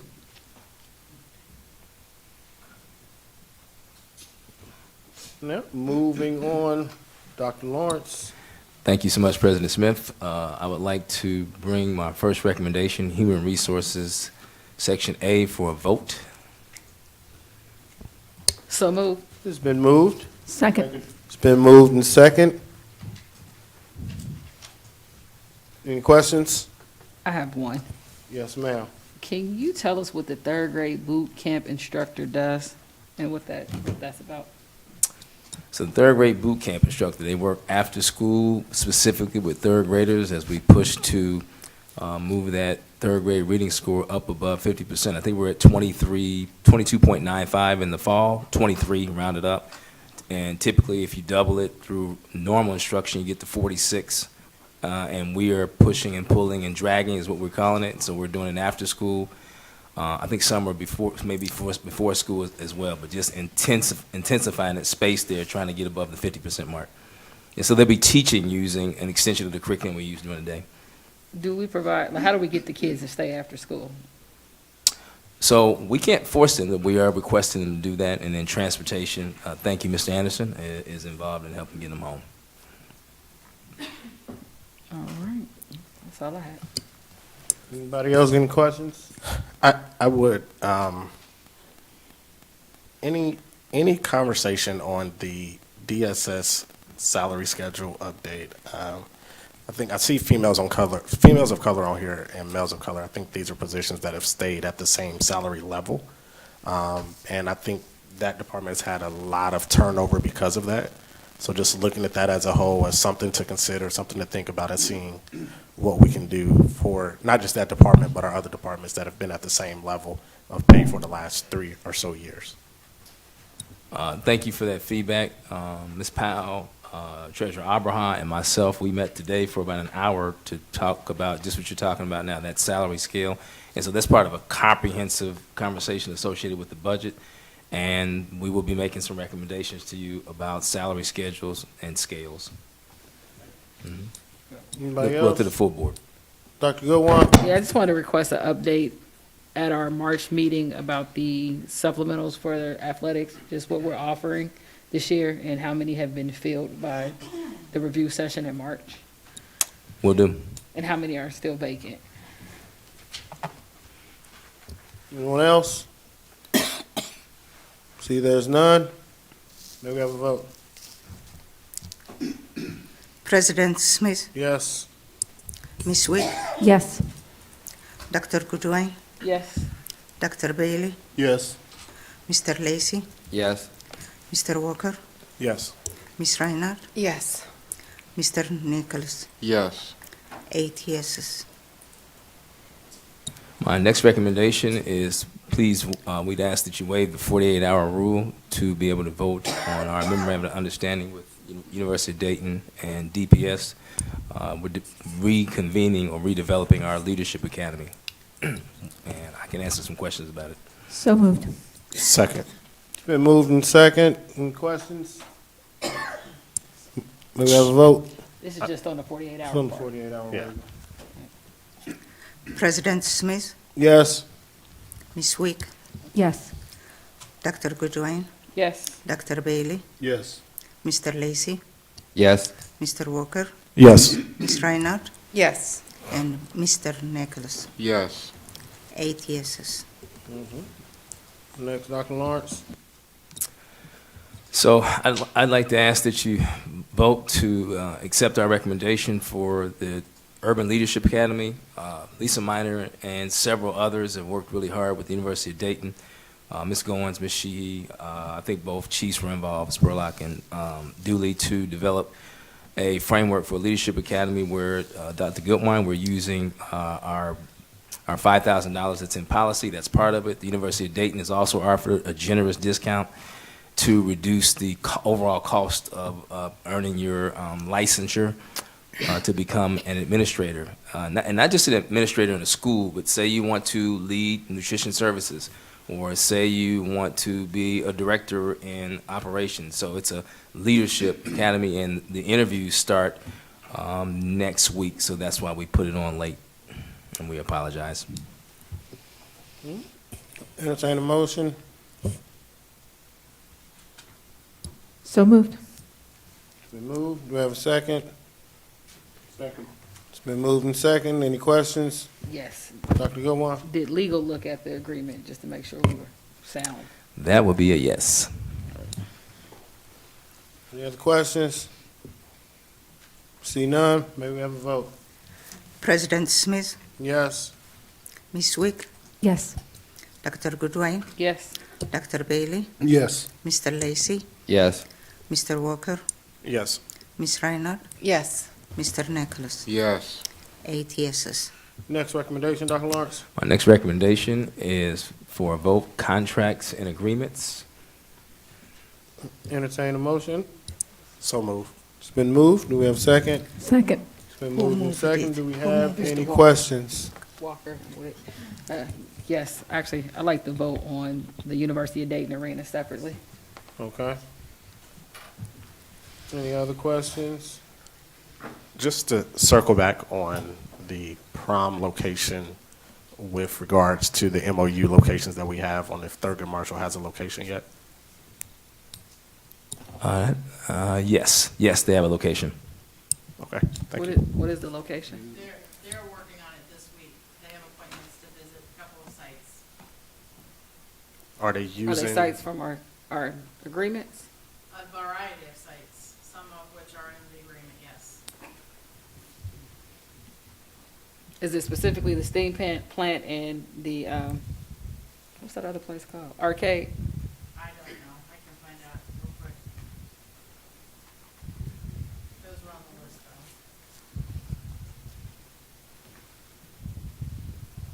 though. Any other questions?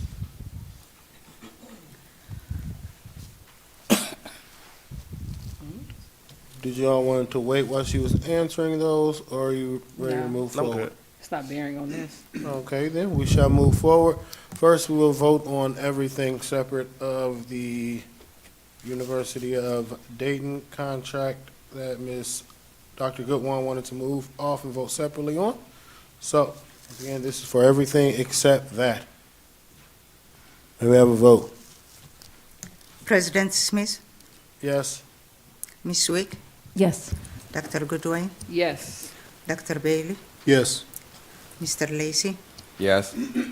Mr. Walker, Yes. Miss Reinhardt, Yes. Mr. Nicholas. Yes. 8 yeses. All right, this is for the University of Dayton. Any other questions? Comments? Go ahead. Thank you. I am voting on this one separately because we've spent $30 million plus on Welcome Stadium, and we are still trying to spend $10 million on a field house. Just doesn't make sense to continue to put money in other facilities when we are investing in our own. That's all. Anything else? All right, may we have a vote? President Smith, Yes. Ms. Wick, Yes. Dr. Goodwin, No.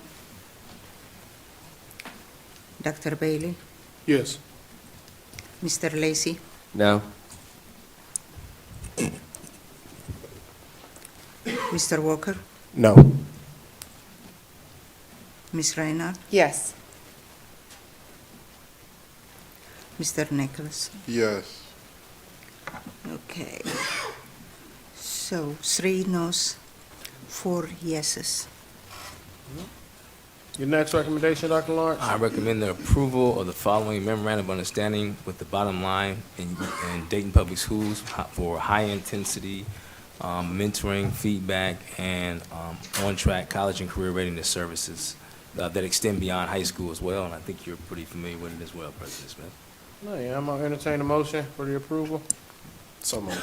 It's been moved. Do we have a second? Second. It's been moved and second. Do we have any questions? Yes. Yes. The legal review? Yep. Absolutely. For me, I will say kudos to the Ms. Sherry and the team and the College and Career Tech team. I thoroughly enjoyed the symposium last week. I think it was a setup because Bottom Line actually presented, so I was glad to hear the information firsthand. So excited for this project going forward in the district. Thank you so much, Board Member Walker. Anything else?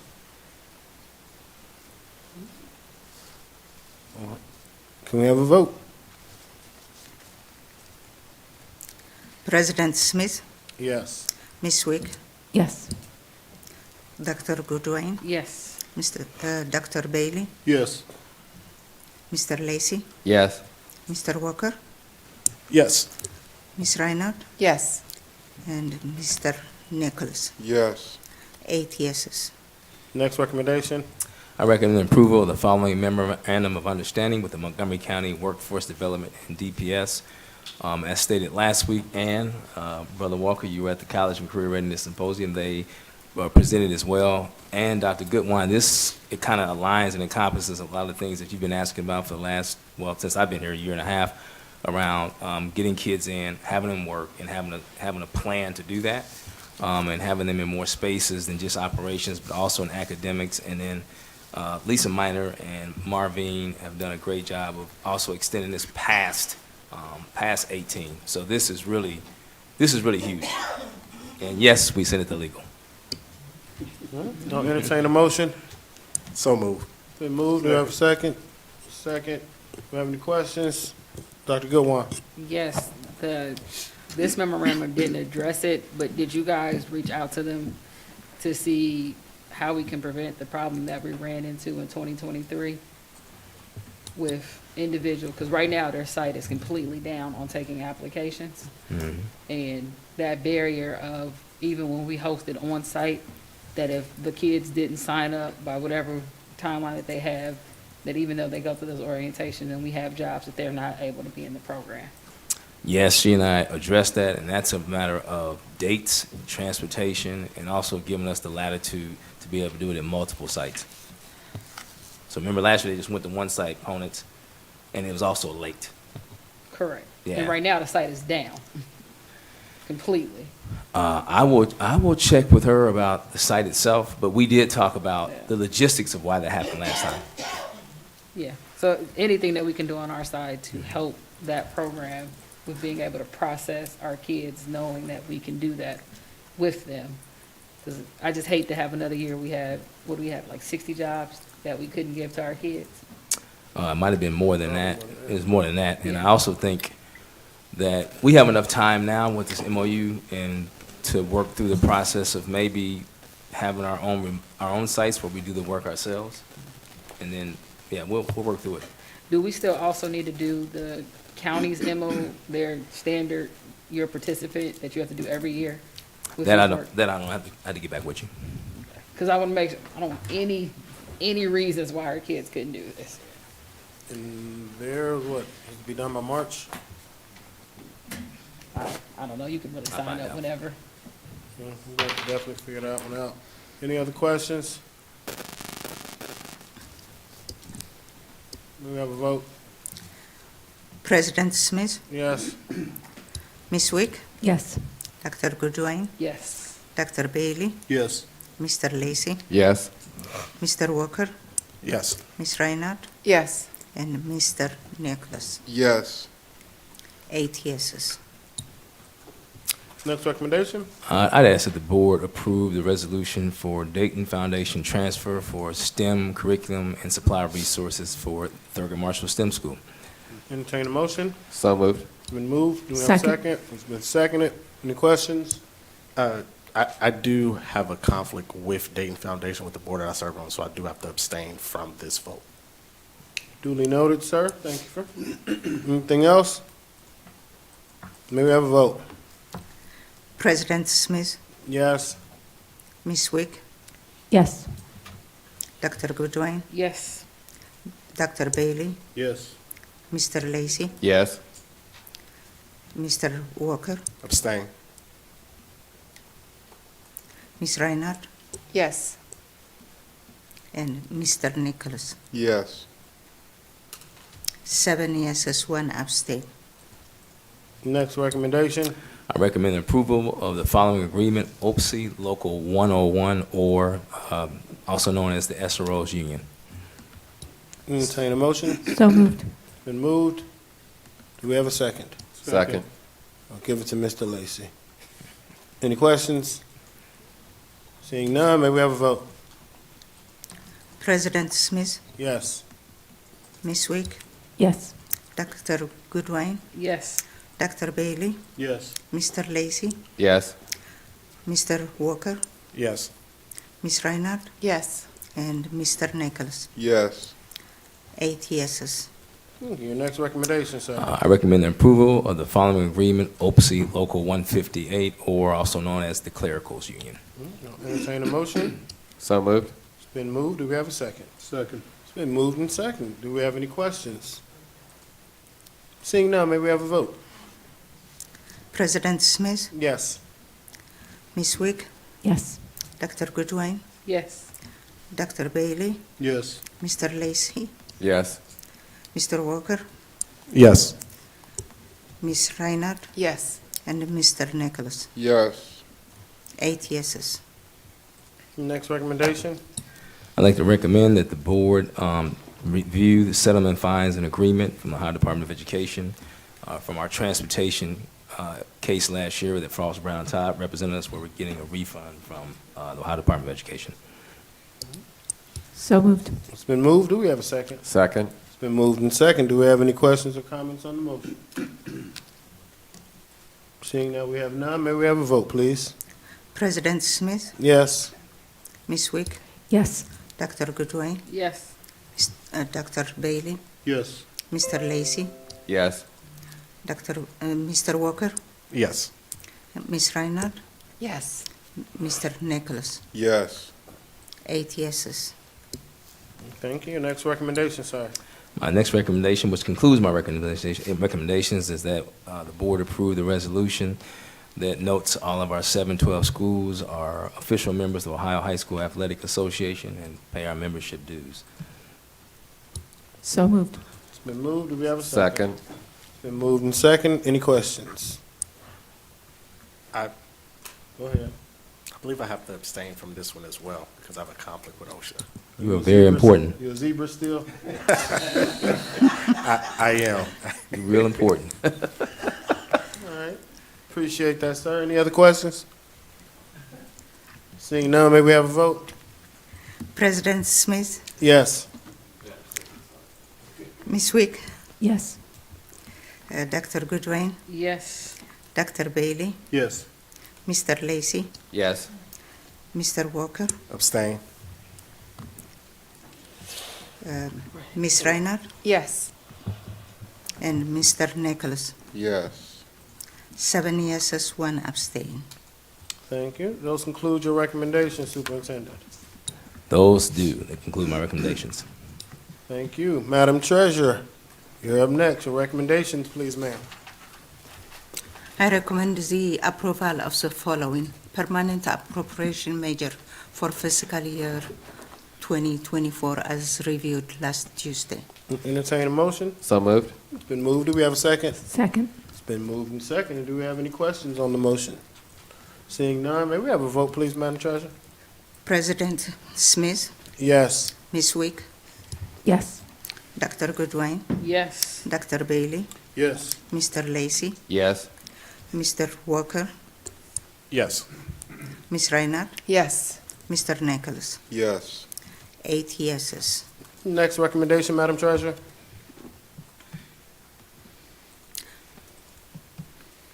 I recommend the approval of the following permanent certificate of estimated resources as reviewed last week. So moved. Second. It's been moved and seconded. Do we have any questions on the motion? Seeing none, may we have a vote, Madam Treasurer? President Smith, Yes. Ms. Wick, Yes. Dr. Goodwin, Yes. Dr. Bailey, Yes. Mr. Lacey, Yes. Mr. Walker, Yes. Ms. Reinhardt, Yes. Mr. Nicholas. Yes. 8 yeses. Next recommendation? I recommend approval of the following permanent interfund transfer as reviewed last week. Entertain a motion? So moved. It's been moved Second. and it's been seconded. Do we have any questions or comments? Seeing none, may we have a vote? President Smith, Yes. Ms. Wick, Yes. Dr. Goodwin, Yes. Dr. Bailey, Yes. Mr. Lacey, Yes. Mr. Walker, Yes. Ms. Reinhardt, Yes. and Mr. Nicholas. Yes. 8 yeses. Your next recommendation, Madam Treasurer? I recommend the approval of the monthly financial statements for January as moved. reviewed by the Finance Committee. So moved. Thank you. Seconded. It's been moved and seconded. Do we have any questions, comments? Seeing none, may we have a vote? President Smith, Yes. Ms. Wick, Yes. Dr. Goodwin, Yes. Dr. Bailey, Yes. Mr. Lacey, Yes. Mr. Walker, Yes. Ms. Reinhardt, Yes. and Mr. Nicholas. Yes. 8 yeses. Next recommendation?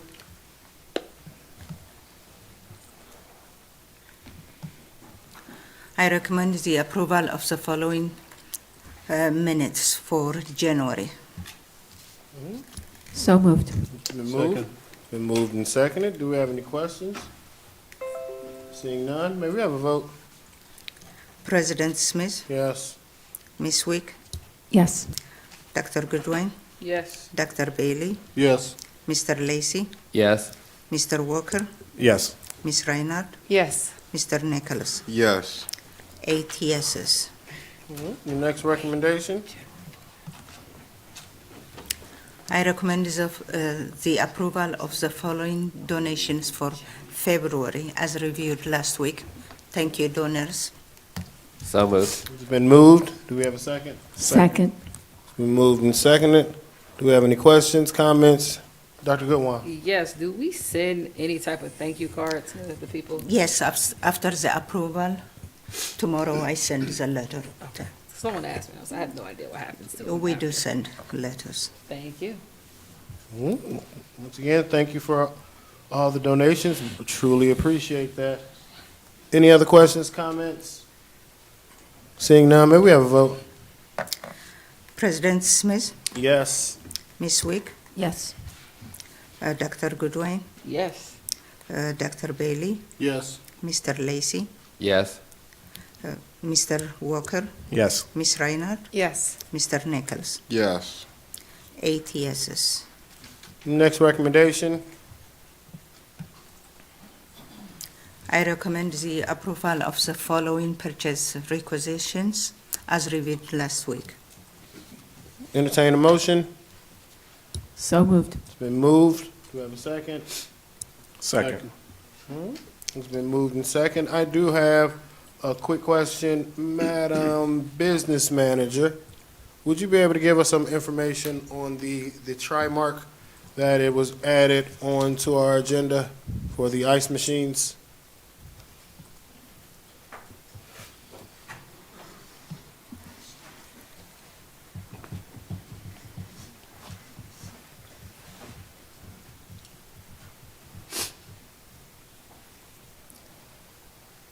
So the ad for the ice machines is to replace the ones that were initially included at the ceiling. They were too small to meet our needs, and so these are to replace and better serve what all takes place out there at the state. Appreciate it. Any other questions for the business manager while she's up? I will start with Dr. Goodwin, then I'll go to Mr. Lacy. What's gonna happen to the existing ice machine? So the existing ones, we can look and see if there's a need for them in the schools, if they are up to the right size and caliber that we can use in the buildings. If there is a need, we can work on getting those installed there, or any other district facility. If there is no need, then we can offer them up to $5. And we've only had them for a year, correct? Dude, was this a mistake on our side? Like, how did this even come about? I was not involved with the project. All right. I was the business manager there, and yes, this was a mistake. It's like a caliber of a rifle. We bought ones that are too small, given the uses that we want to have, and the long-term durability as well.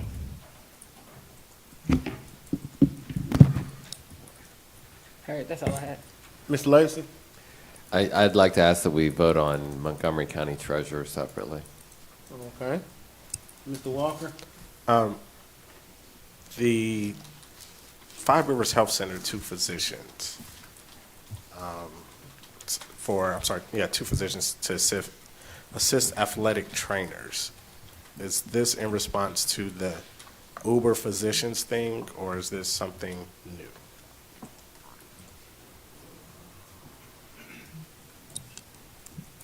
This says, this is to finish out the year.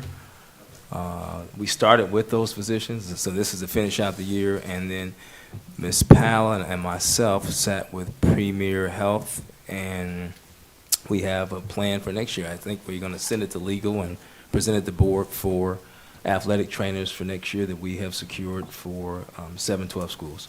So this is to get us through the year while we still haven't finished this year. Thank you. And then my last question, it's not for, well, actually, no, it kind of is. The laptops, any update on that from the last meeting of how many we have that can be repurposed or, and I see one of these it was split up, so it's still underneath the 50,000, but any update on those?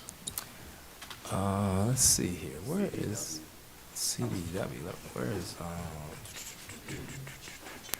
Yeah, it looks like purchase of student laptops in the got you at the very top. Yep.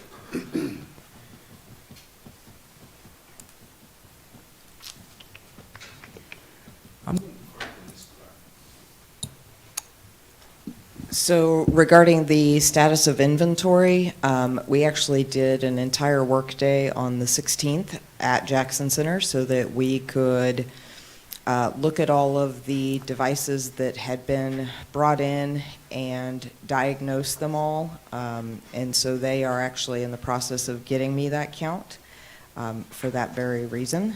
So I do not have that count yet. Regarding the 40 devices, I think that was actually on the superintendent's recommendations. That is a new device that we would like to pilot and see how that device compares damage-wise to the devices that we are currently using. Because the high school, that's a Windows device, and the high school devices that we currently use incur a lot of damage. And so we are trying to find devices that will actually last. Okay, and then just for my own personal knowledge, is CDW, is that like the statewide government bidding process to then? They're part of the consortium, so that's why we buy from them. Okay, thank you. Anyone else? Seeing none, Madam Treasurer, this first vote will be for everything on here except for the Montgomery County line that Mr. Lacy wanted to vote on separately. May we have a vote? President Smith, Yes. Ms. Wick, Yes. Dr. Goodwin, Yes. Dr. Bailey, Yes. Mr. Lacy, Yes. Mr. Walker, Yes. Ms. Reinhardt, Yes. Mr. Nicholas. Yes. 8 yeses. Thank you. And for the remaining item, are there any questions, comments? I'm abstaining to avoid the appearance of conflict. Okay, thank you, sir. Anything else? May we have a vote? President Smith, Yes. Ms. Wick, Yes. Dr. Goodwin, Yes. Dr. Bailey, Yes. Mr. Lacy, Abstain. Mr. Walker, Yes. Ms. Reinhardt, Yes. and Mr. Nicholas. Yes. 7 yeses, 1 abstain. Next recommendation, please. Okay. I recommend the approval of the following then and now as they reviewed last week. Entertain a motion. So moved. It's been moved. Do we have a second? Second. It's been moved and second. Do we have any questions? Seeing none, may we have a vote? President Smith, Yes. Ms. Wick, Yes. Dr. Goodwin, Yes. Dr. Bailey, Yes. Mr. Lacy, Yes. Ms. Reinhardt, Yes. Mr. Walker, Yes. and Mr. Nicholas. Yes. 8 yeses. Thank you. Does this include your recommendation, Madam Treasurer? Yes. Thank you, Madam Treasurer. On to new business part 2. First up, I will go to the board member handbook readoption. I'll entertain a motion. So moved. It's been moved. Do we have a second? It's been moved and second. Do we have any questions on the motion? Mr. Walker? No questions, just thank you to Ms. Kidd for this initiative. Appreciate that, sir. Dr. Goodwin? We'll say Ms. Kidd has been recognized at the Ohio School Board Association as one of the first individuals to actually create in her board member handbook, and it has been used as a model in other districts. So she's doing big things over there. All right. I will say Ms. Kidd probably has all this stuff locked away in her memory. If you want to know something about Dayton Public Schools and its history, ask Ms. Kidd. Anything else? Ms. Reiner? So I have some concerns about adopting it at this point. Let me pull up the pictures that I took and sent to Ms. Kidd. So there are a few sections that are not yet filled out, and I am a little bit curious as to why we would be adopting it if it were not filled out. Let me pull up, if you all want to go see it's a draft now, but we have a few sections, and then there's a few sections that I would like to discuss as a board. I'm scrolling. So if we go to page 2, it says vision, mission, purpose, currently under revision. I think that's a vital part of this handbook. I think, there are parts here that really are going to guide this district, and I don't want to approve this handbook without that section being put in. There are a couple other things we are missing, some committees there is one committee. So we have the National School Board Association and the Ohio School Board Association. We are members of the Ohio School Board Association, but the Ohio School Board Association is no longer a member of the National School Board Association. That was split off 2 years ago to the Consortium of State School Board Associations. We are members of the Consortium of State School Board Associations. We are no longer members of the National School Board Association. We are free to attend National School Board Association events. We are welcome at all those, but our membership is in the Consortium of State School Board Associations.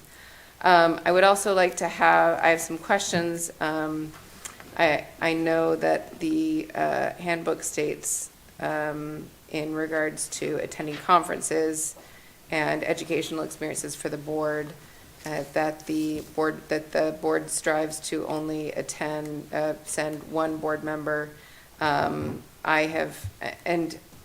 If somebody could give me some information, is that because of Ohio Revised Code that we have this budget set per student for travel and professional development for board members, or is that simply board policy?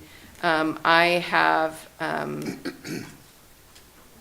service as a board member has been greatly enriched by the conferences that I've attended, that the work that I've really dug into, by the relationships that I've built with school board members across the state and across the country. A lot of this process that we just finished today in going through an entire superintendent search, my desire to have a search and to have that process with fidelity was an extension of talking to other board members across the country, asking them, what did you look for as superintendent? How did you find a firm? What did you look for? I found that to be really valuable in guiding me through that process, as well as a number of other things that we've faced in this district. There have been a lot of initiatives that I've been exposed to because of my professional development and being able to go to conferences, not just across the country, but in Ohio.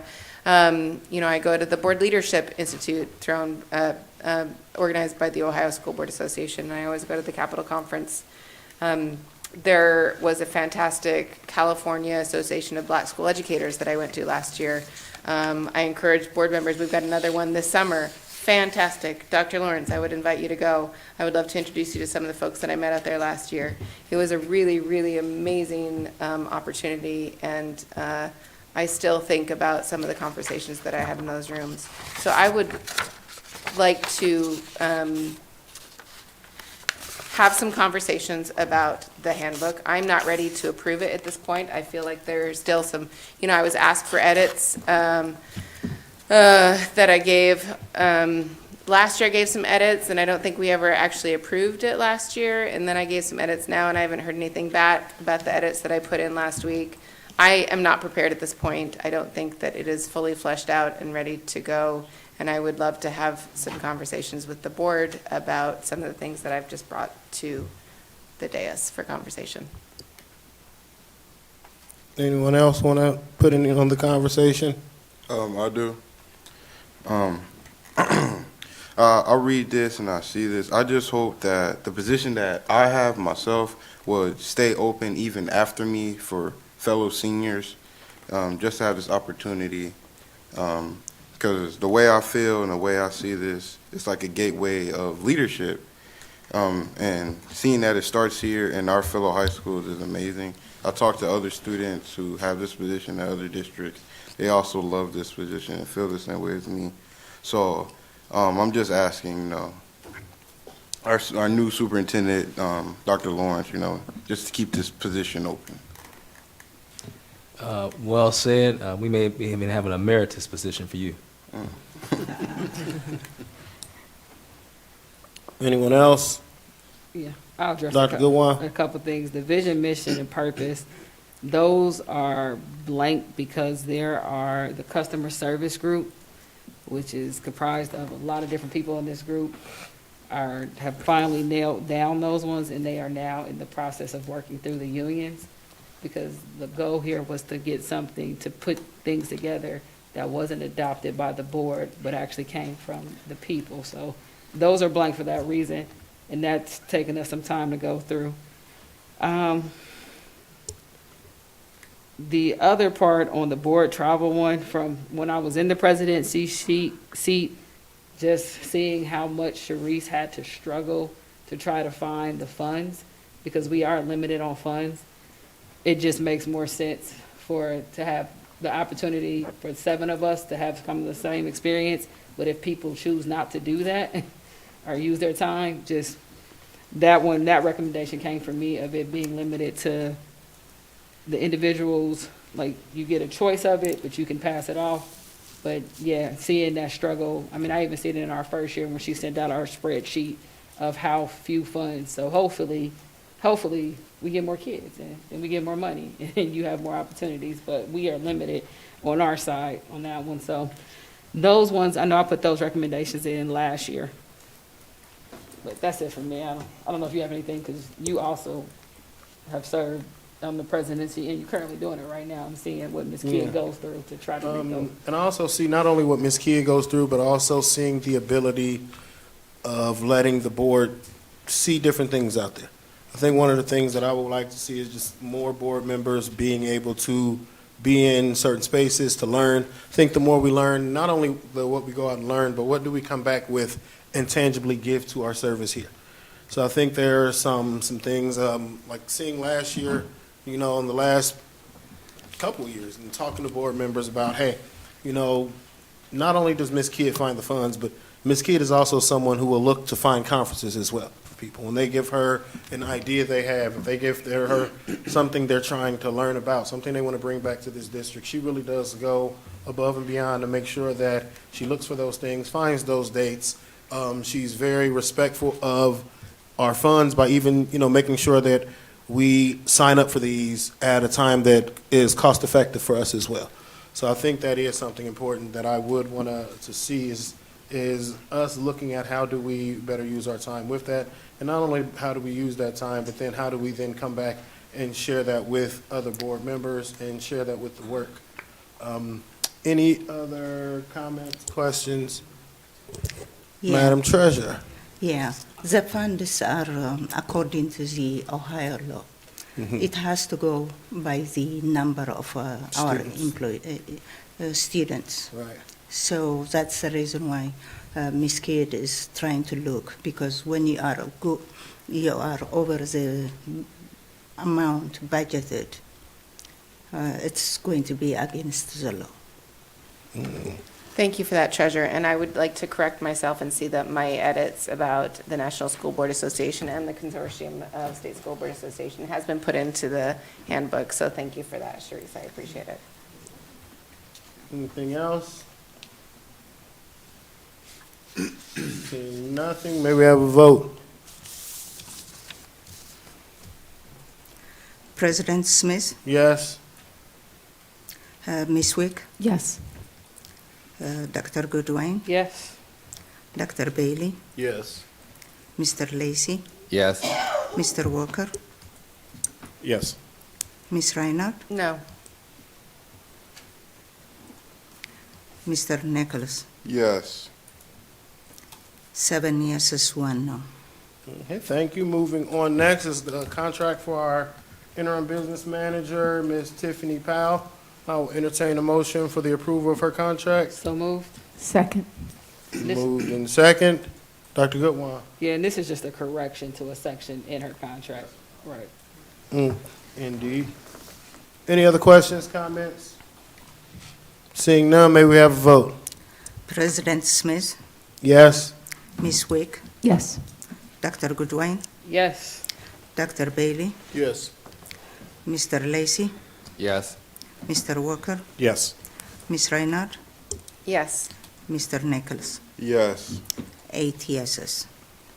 Thank you. We got you, Madam Business Manager, we got you. I see that Board Member Walker has a resolution on for new business today, so I'll kick it over to Board Member Walker. So I actually do not have the resolution. Board Member Walker. I put the information in there, or actually, Ms. Leslie put it in there for the board to review the information that I was talking about, and any feedback on that. And if not, then I will have a resolution available for our meeting next month. But again, I was more so highlighting the reading of the minutes or waiving the reading of the minutes and establishing that resolution that then will go into the file for the board going forward after us. See you, Mr. Walker. We will also, I will note for everyone to please give Mr. Walker any feedback needed. Make sure he gets that. Appreciate you, Mr. Walker, for bringing that to the board.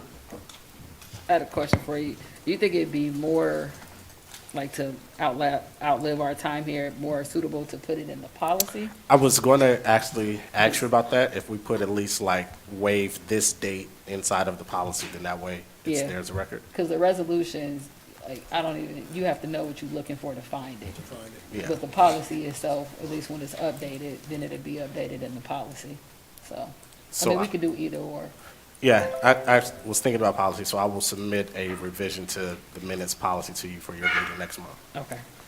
I'm gonna ask if you shoot it to Ms. Kidd, because we're trying to get them out sooner this year. Okay. So if you can get it to us at least a week before the policy, that way we have time to shoot it to legal before we get to policy, and then we try to get it out to policy by that Friday, so they have time to review as well. Sounds good. Thank you. Thank you, Mr. Walker. I will say that Madam Treasurer only called you Dr. Walker once today, so. I know. Getting better. We're gonna have to bring Dr. Walker to a board meeting and test her out, see how she'll do. Next, we do have on here, we have to select as a board our delegate to the 2024 OSBA Annual Business Meeting. Last year was Board Member Sampson, who was no longer with us, but he did share his enjoyment of spending that nice time up at this annual business meeting. So I will open it up for a nomination for OSBA delegate. I'd like to nominate one of our new board members, Reverend. Would you be willing to serve? Yeah? Sure. All right, do we have a second? I'll second. We'll second it. Do we have any other nominees? I'd like to nominate for the alternate, the other new board member, All right. I will second that. because then they could be there together and taking that spot. I will second that. Well, first, do you accept that, Mr. Walker? I'll accept. Columbus. All right, thank you. So you gotta sit there. Seeing nothing else on there, any questions, comments? I just have a quick correction. I was the one who attended the business meeting as the delegate last year. Okay. Anything else? I thought your email said something else. There's two other. Okay. This one we vote on with the form that we have to send up to Ms. Kidd. May we have a vote? President Smith, Yes. Ms. Wick, Yes. Dr. Goodwin, Yes. Dr. Bailey, Yes. Mr. Lacy, Yes. Ms. Reinhardt, Yes. Mr. Nicholas. Yes. 8 yeses. Thank you. Now we'll go down to Dr. Goodwin for second readings of policy. Yes, and I will state, based on the comment today, when we do get actual drafts back, and if it's something that the policy committee didn't go through, we actually do pull that policy and take it back through policy again. Just for anyone who wants to know what happens when we get comments, but our committee does a good job of challenging things, so when they come here, they're usually ready.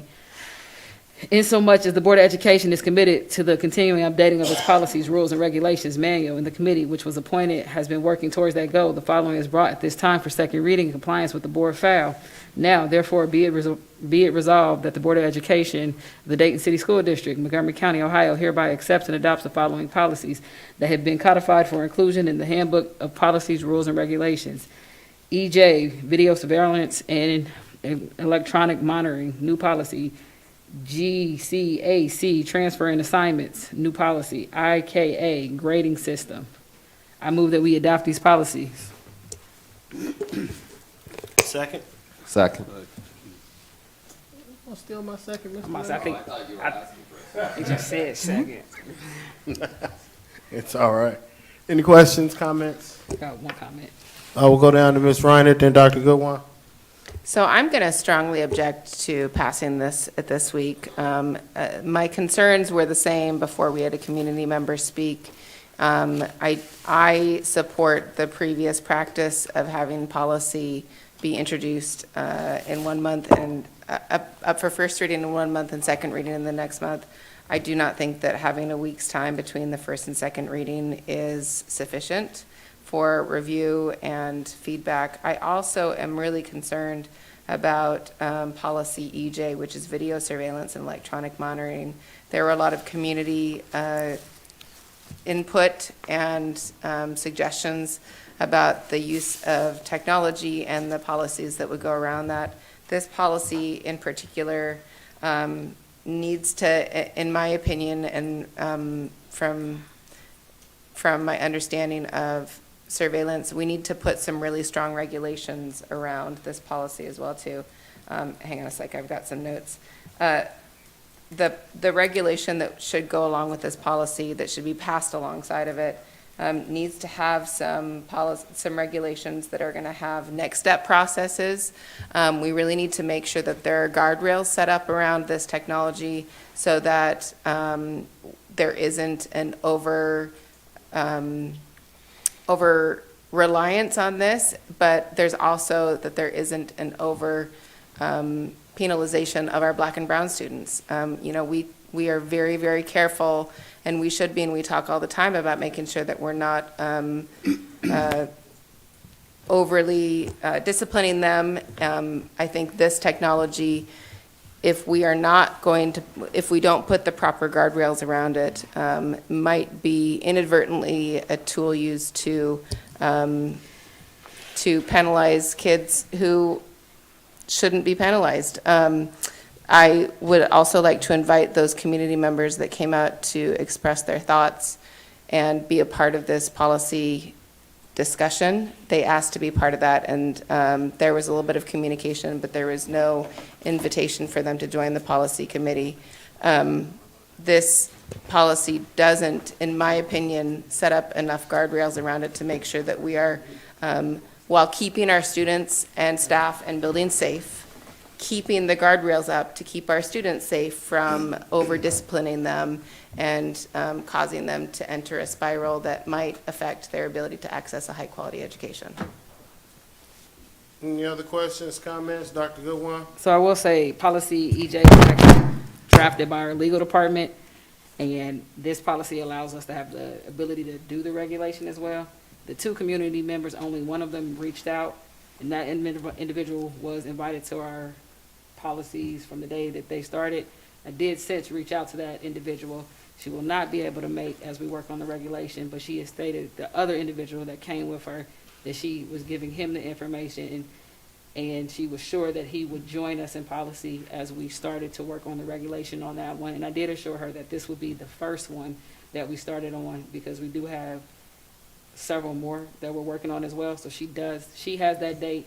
The other individual never sent us an email, so I don't have that information from him whatsoever. But I will say that the goal here, again, is to also meet, legal gave us a place for us to start with the video surveillance, because that is who drafted this policy for us and brought it forward.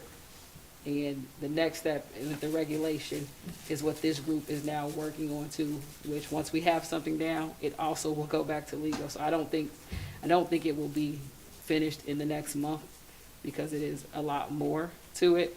But I do think it is a process that, again, we are constantly bringing people in. And based on your comments last week, I did reach out to the one individual to make sure that they knew about what was happening next. Thank you. I appreciate that context, Dr. Goodwin. I would like to move to table file EJ until the regulation that goes alongside it is also written, so they can be reviewed and passed under first and second reading simultaneously to make sure that there are no gaps there. So I would make that motion right now to table file EJ until EJ-R is ready to be put into first and second reading as well. I don't think you can make a motion while we're in a motion. Where's my parliamentarian? Like, you would have to ask us to remove it, but I don't want to remove my motion. because I want to follow the advice of legal, what they gave us to move forward. So.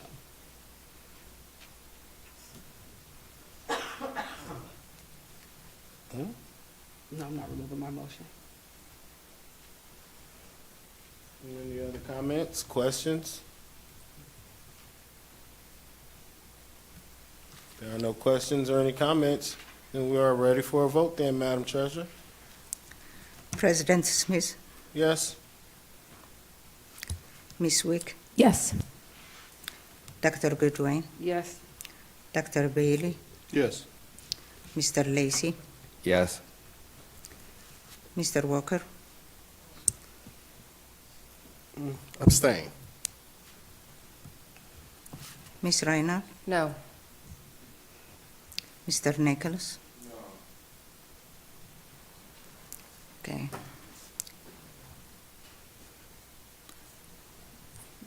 Five yeses, one abstain, two no. Thank you. Dr. Goodwin, do you have anything else this evening? Yes, actually. So I went to 5 committee meetings. The first one, update, customer service. We have a lot of good things going here. We have, I believe, 3 subcommittee groups in that group, which I'm actively looking for individuals to become a part of that as we are trying to improve our customer service.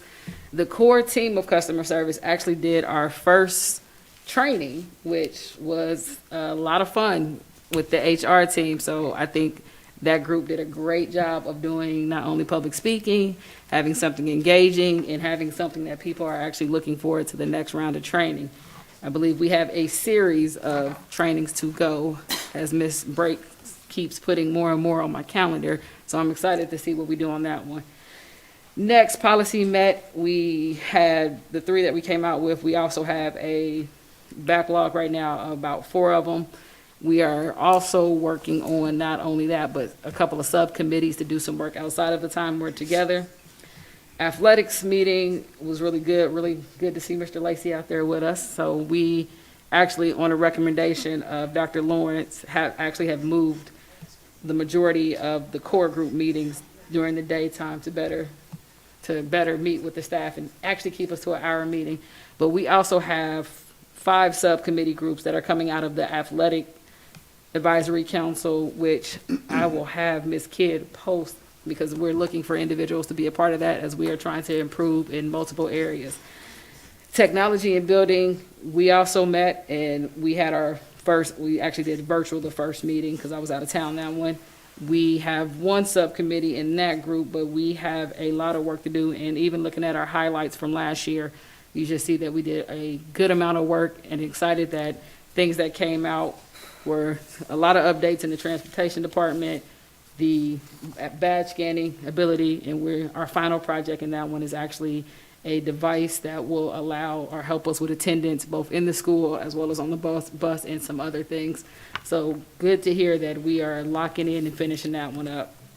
I got to speak to some students at E.J. Brown, and it was pretty cool to listen to their complaints, and they're actually currently, and I challenged them as they learned about what we kind of do at the Board of Education to really use their voices to sway us to do something for them. And one of the things they talked about today was the food and how they want better food. So I challenged those 6 individuals help them write their statement, and they are currently working on getting their petition together to bring to us at the Board of Education to talk about their food. So I look forward to, in 2 weeks, to see, if they actually did it and what they actually came up with. So exciting. It was just on par with our presentation today.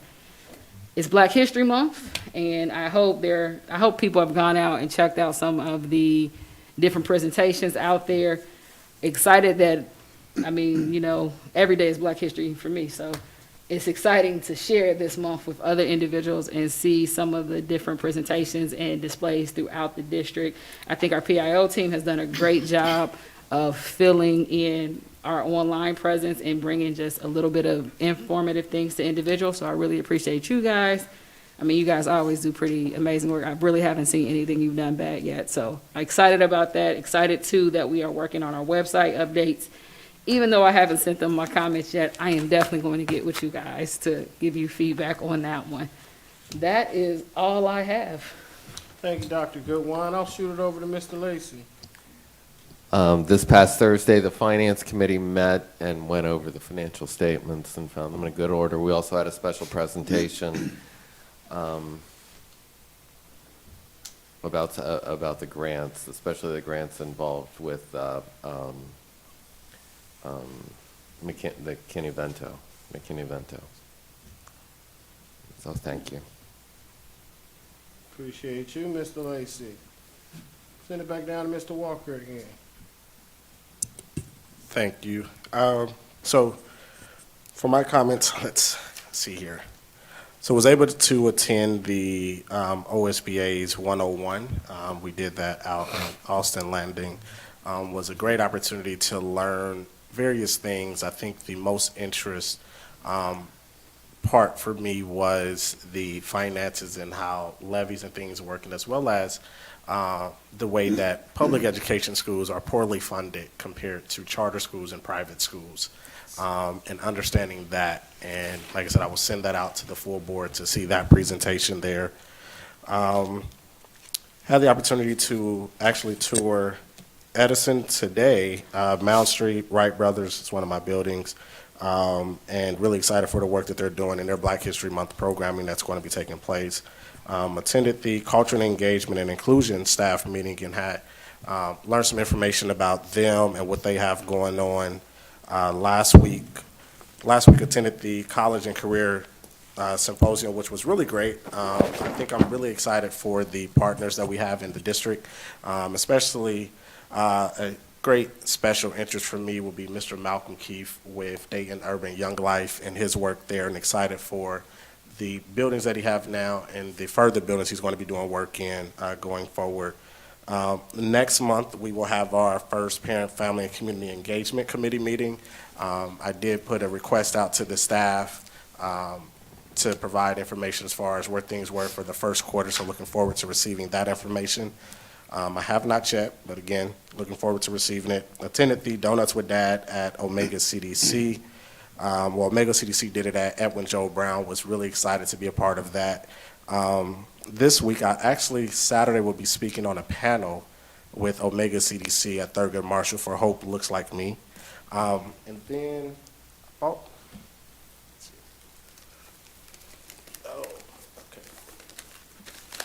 So these were, so a lot of people know that my best friend of 18 years was murdered January 29th of this year. So the students at Miss Moncrief's class at Fairview pre-K through 6 had actually made me cards and things. So I got those, so just wanted to shout them out and appreciate them for that and all the work that the great educators in Dayton Public Schools do each and every day. Thank you. Thank you for sharing that, Mr. Walker. Appreciate that. I will now shoot it over to Ms. Reiner.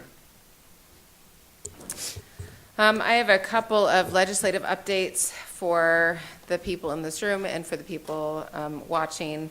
There is some legislation going through the State House that is relevant to education.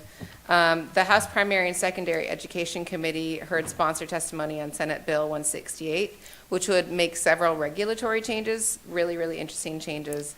One would allow school districts to develop and use their own frameworks for teacher evaluation instead of using the framework developed by the State Board of Education. We all know that there's a push and pull between the State Board of Education and the Department of Education and Workforce. I'll get to a little bit of that later, but this is a little bit more of those effects.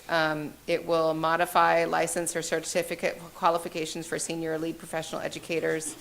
It will eliminate seniority as a preference when making reductions in non-teaching staff positions. So we're watching that. The State Board of Education and its staff will no longer be moving their office to the campus to the Ohio Department of Agriculture in Reynoldsburg. Instead, they will be moving about half a mile down the road, and they'll stay in downtown Columbus.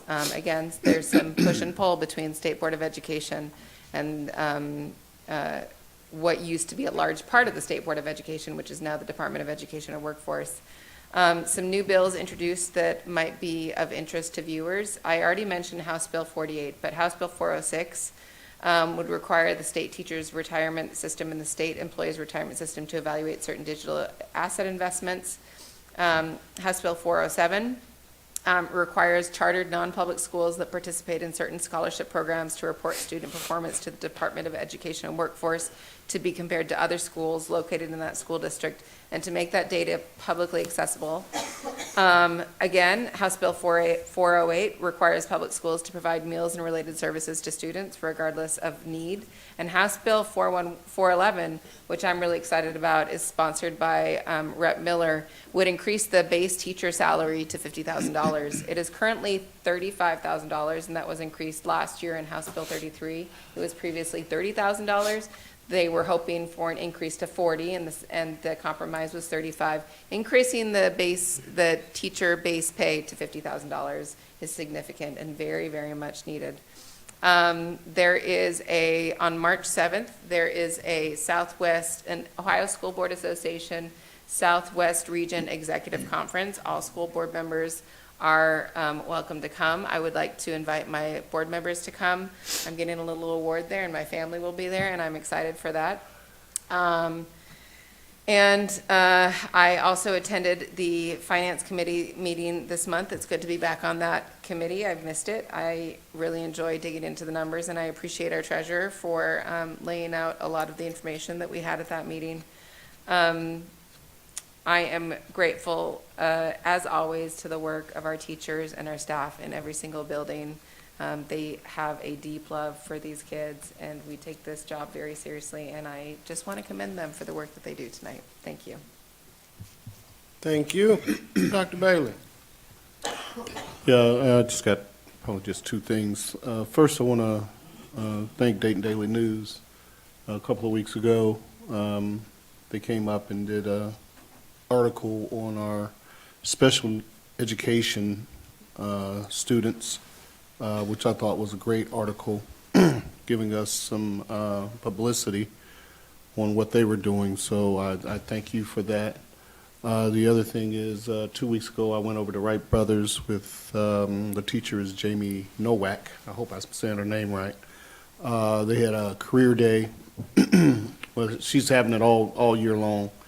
But I went over there, Mr. Walker, I took off the whole day to attend that school, and I was with 7 periods. It was great. The kids were great, and we had a really good time. I was also able to give her name of a judge and also a court administrator to come in later on. So I really enjoyed myself over there. And I look forward to going to a couple other schools and staying probably not all day the next time, but at least a half a day. I can't use up all of my vacation time, but I had a really good time. And as I look out, I just really want to thank you all, because you guys work all day long, early in the morning, and then you come to this meeting and you stay and you still look refreshed and smiles on your face. So I really thank you guys for being here, and David probably makes you all stay, but but you don't look like you're chained to the desk. So I greatly appreciate that. Thank you, Dr. Bailey. Vice President Wick. Thank you to the team tonight. Thank you to everybody that came out. I'll be kicking off business advisory in March, kind of with the state of the district with our new superintendent. So look forward to delving into that work a little more deeply this year and building what kind of some of the ideas around the opportunities that we can grow there. Welcome Stadium, getting ready for spring track, and we have that Ohio State track championship here at Welcome this year. So along with business advisory, looking forward to what we can do to continue to drive that facility, not only as a bigger opportunity for our kids, but for our community at large, and really create the enterprise around it that it was intended to be. So yeah, looking forward to that work. And again, thanks to all of our teachers, all of our staff. all of the Black History Month presentations that will continue to happen throughout the month. Looking forward to attending those. And a special shout out to the cabinet and Dr. Lawrence for getting us these great little notebooks. I love these things. So we got a big notebook and a little notebook. So I wanted to say thank you to the cabinet and Dr. Lawrence for that. And to the team up here that, yeah, this is not always easy work. And we are passionate people, and we all have our ideas and interests, and just really happy that we have some lovely new team members and old team members, and we're really working together to do great work and under the guidance of our new superintendent. So very grateful to all of you too, and our teachers and everybody that's watching. Yep, thanks. Thank you, Vice President Wick. I'll now go down to Madam Treasurer. Do you have any new business or closing comments, Madam Treasurer? I just want to congratulate the superintendent and congratulate the board for being dedicated to select the new superintendent to make sure our district is going to the right direction. I would like to work with you, Dr. Lawrence, and make a difference. That's it. Thank you. I will go down now to Superintendent Dr. Lawrence. Thanks, President Smith. I'd like to thank the board members. I waited till now. You didn't give me enough time earlier. And yeah, and I want to thank Ms. Reinert for her unwavering commitment to board work in the space around what are like board norms in terms of how board governance operates and functions, and I appreciate that. Board Member Walker, it is really a pleasure to watch your curiosity, and I mean this without no joking around, all seriousness. As a principal or teacher, one of the things that you want most is what are your kids doing down the line? And I get a chance to hear what you twice a month, and I know what my kids are doing. They're sitting here making policy, they're managing board directives in the district and trying to be curious and innovative. So I appreciate you. Also, Marcella Moncrief is one of my students as well. Board Member Lacey, thank you for your support. July, you gave me the opportunity to be the interim, which gave me the opportunity to do this job or to demonstrate that I could do it with the team. And for that, I'm eternally grateful. Dr. Bailey, there was an election in the fall. You filled out petitions and ran, and elections matter. And you were adamant about back to the basics and being supportive around the work that we were already doing. And I am grateful for the citizens who voted for you, and I'm glad you're here. And Dr. Bailey, I want to let you know that if you see the text threads out there that they're sending each other, they want to get out of here so bad. And to me, to my +1, Ms. Wick, it goes without saying that this was a labor of love, and I appreciate all of your support. And I always feel like, hey, I know that there's at least one person that's got you going. Dr. Goodwine, I'm going to publicly say that this would not be possible without you. For those people who don't know, the Ohio Revised Code says there are 3 people that can report to the board: the superintendent, the treasurer, and a little known space, and she's brilliant. It says the business manager, if you have a business manager's license. She caught that, and it gave me an opportunity to work and report to the board for a year. So this is a really special space that I'm in, that I'm not new to reporting to them. I got a chance to do it for actually well over a year to understand how the process works. And that's special, that's unique. If you go into another district, you typically reporting to the board for the first time. Even if you're promoted from through the ranks, you might be the associate or deputy, but you don't report to the board, you then report to the board. So I got a chance to do something really different, unique and special. And I also got a chance to learn transportation, operations, purchasing and procurement, and lots of other spaces and operations. Without her and her attention to detail and, let's say, innovative ideas around what things should be, this would not be possible. And then President Smith, All I can say is good looking out. I appreciate you, man. Love you. All you got? That's all I got. Well, hold up. I did have one more really important thing.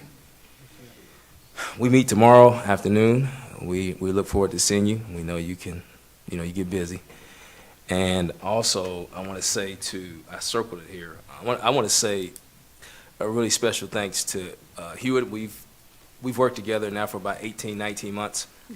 And for people who are watching who may not know this, you have to have a really good relationship with the treasurer, or this will not work.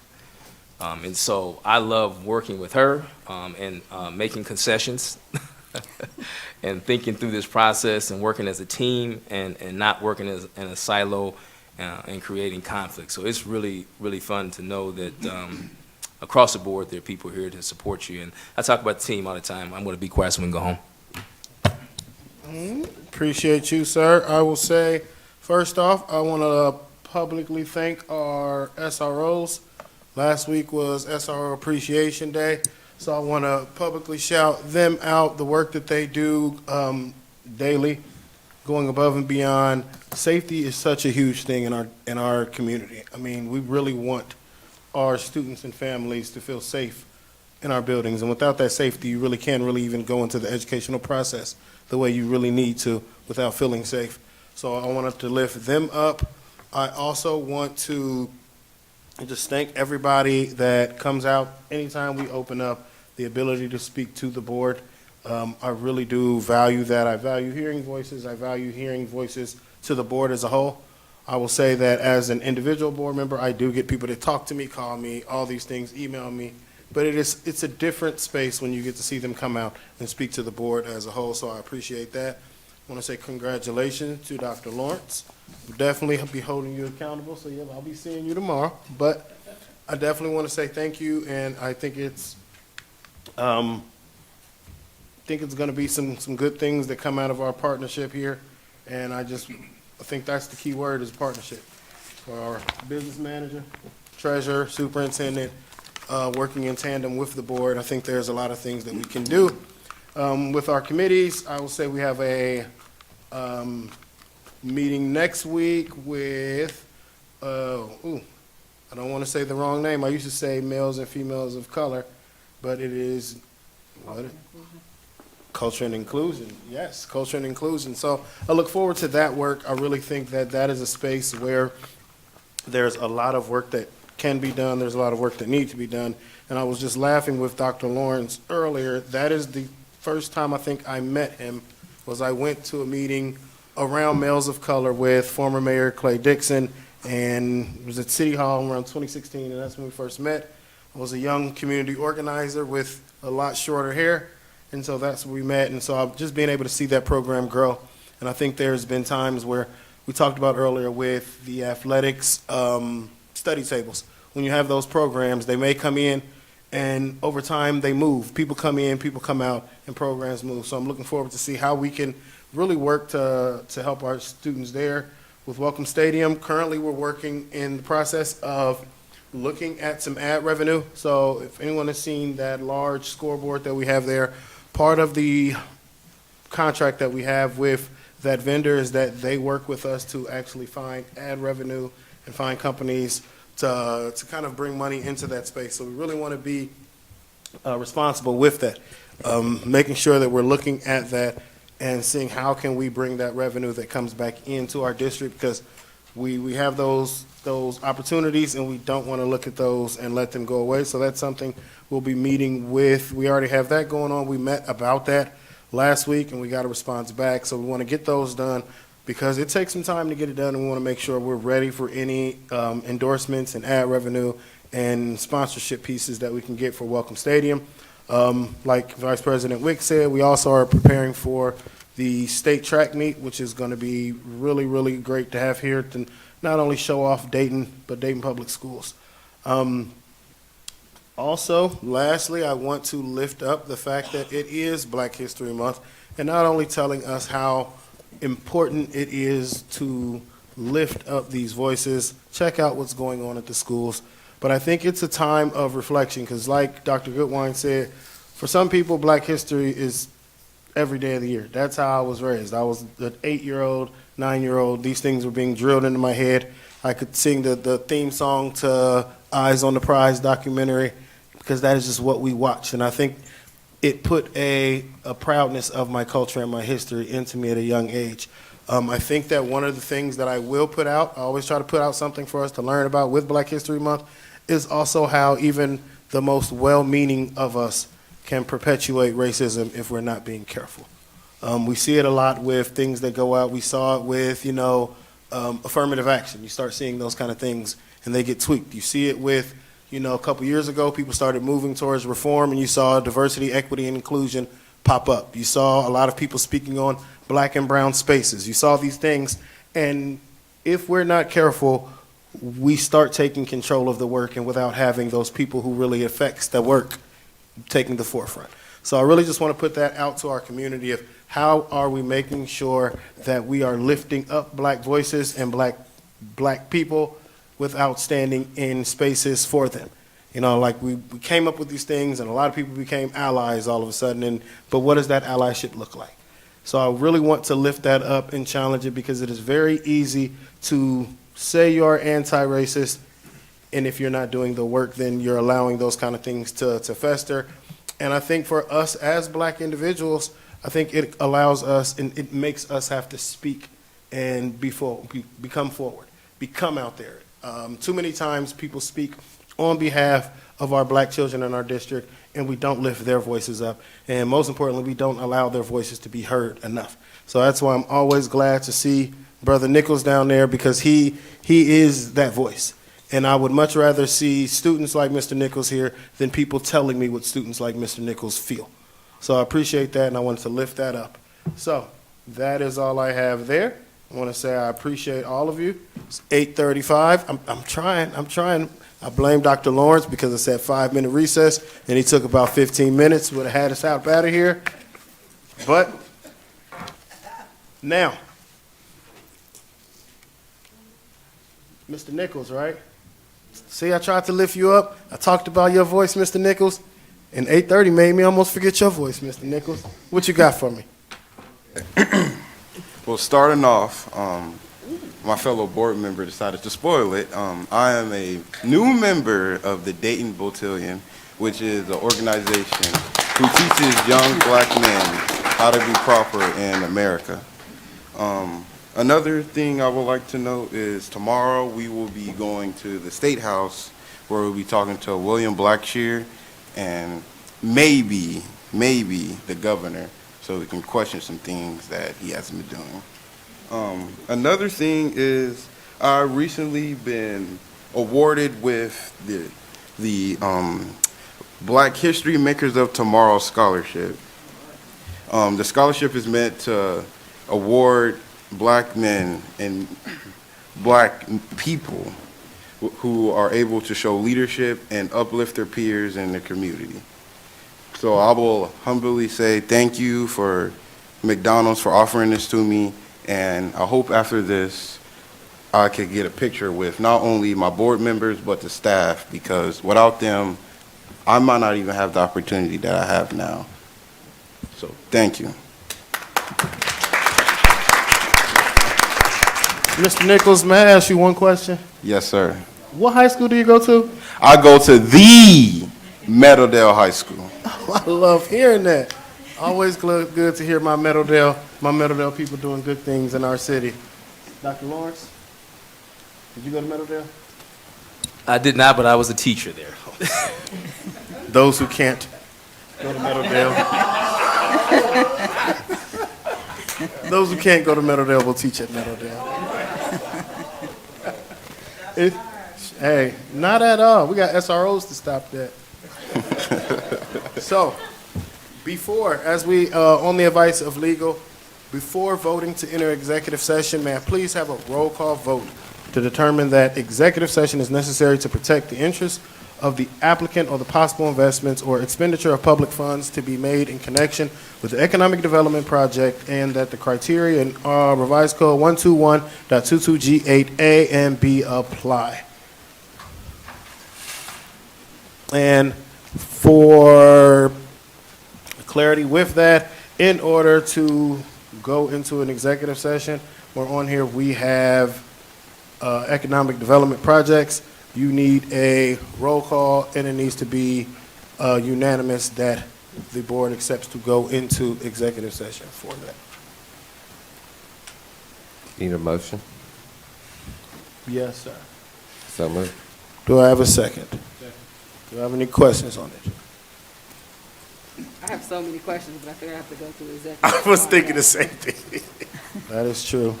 May we have a roll call vote? President Smith, Yes. Ms. Wick, Yes. Dr. Goodwin, Yes. Dr. Bailey, Yes.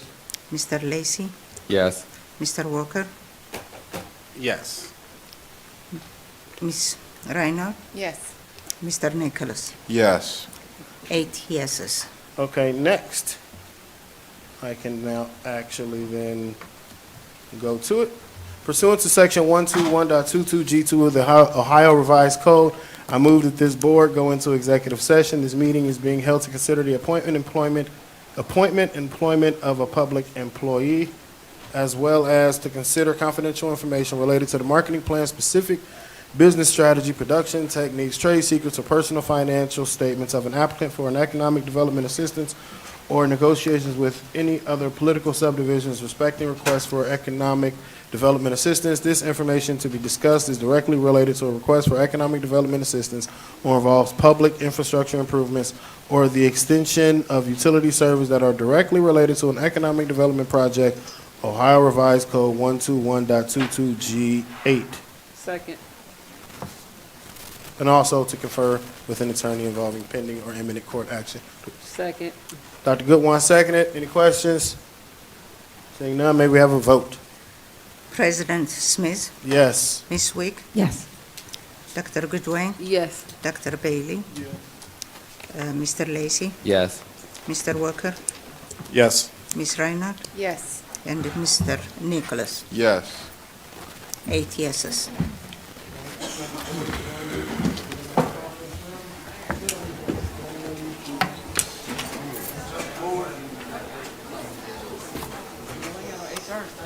Do you need anything? Yes, sir. You don't think so? Okay. We won't have no HR stuff. Not in yoga. Okay, let me ask.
Dayton Public Schools, welcome to 2024.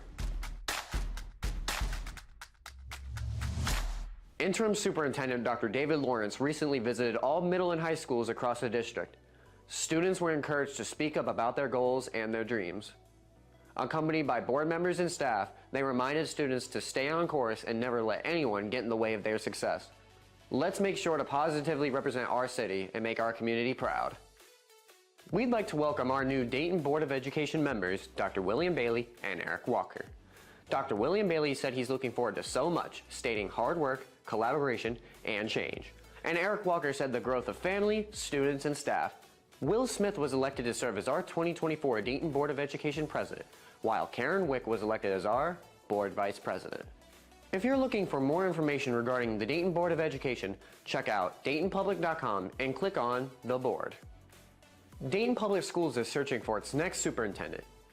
Our 3 finalists are Dr. David Lawrence, Dr. Elisa Smith, and H. Allen Smith II. Do you want to know more about each candidate? Check out our superintendent search series on YouTube.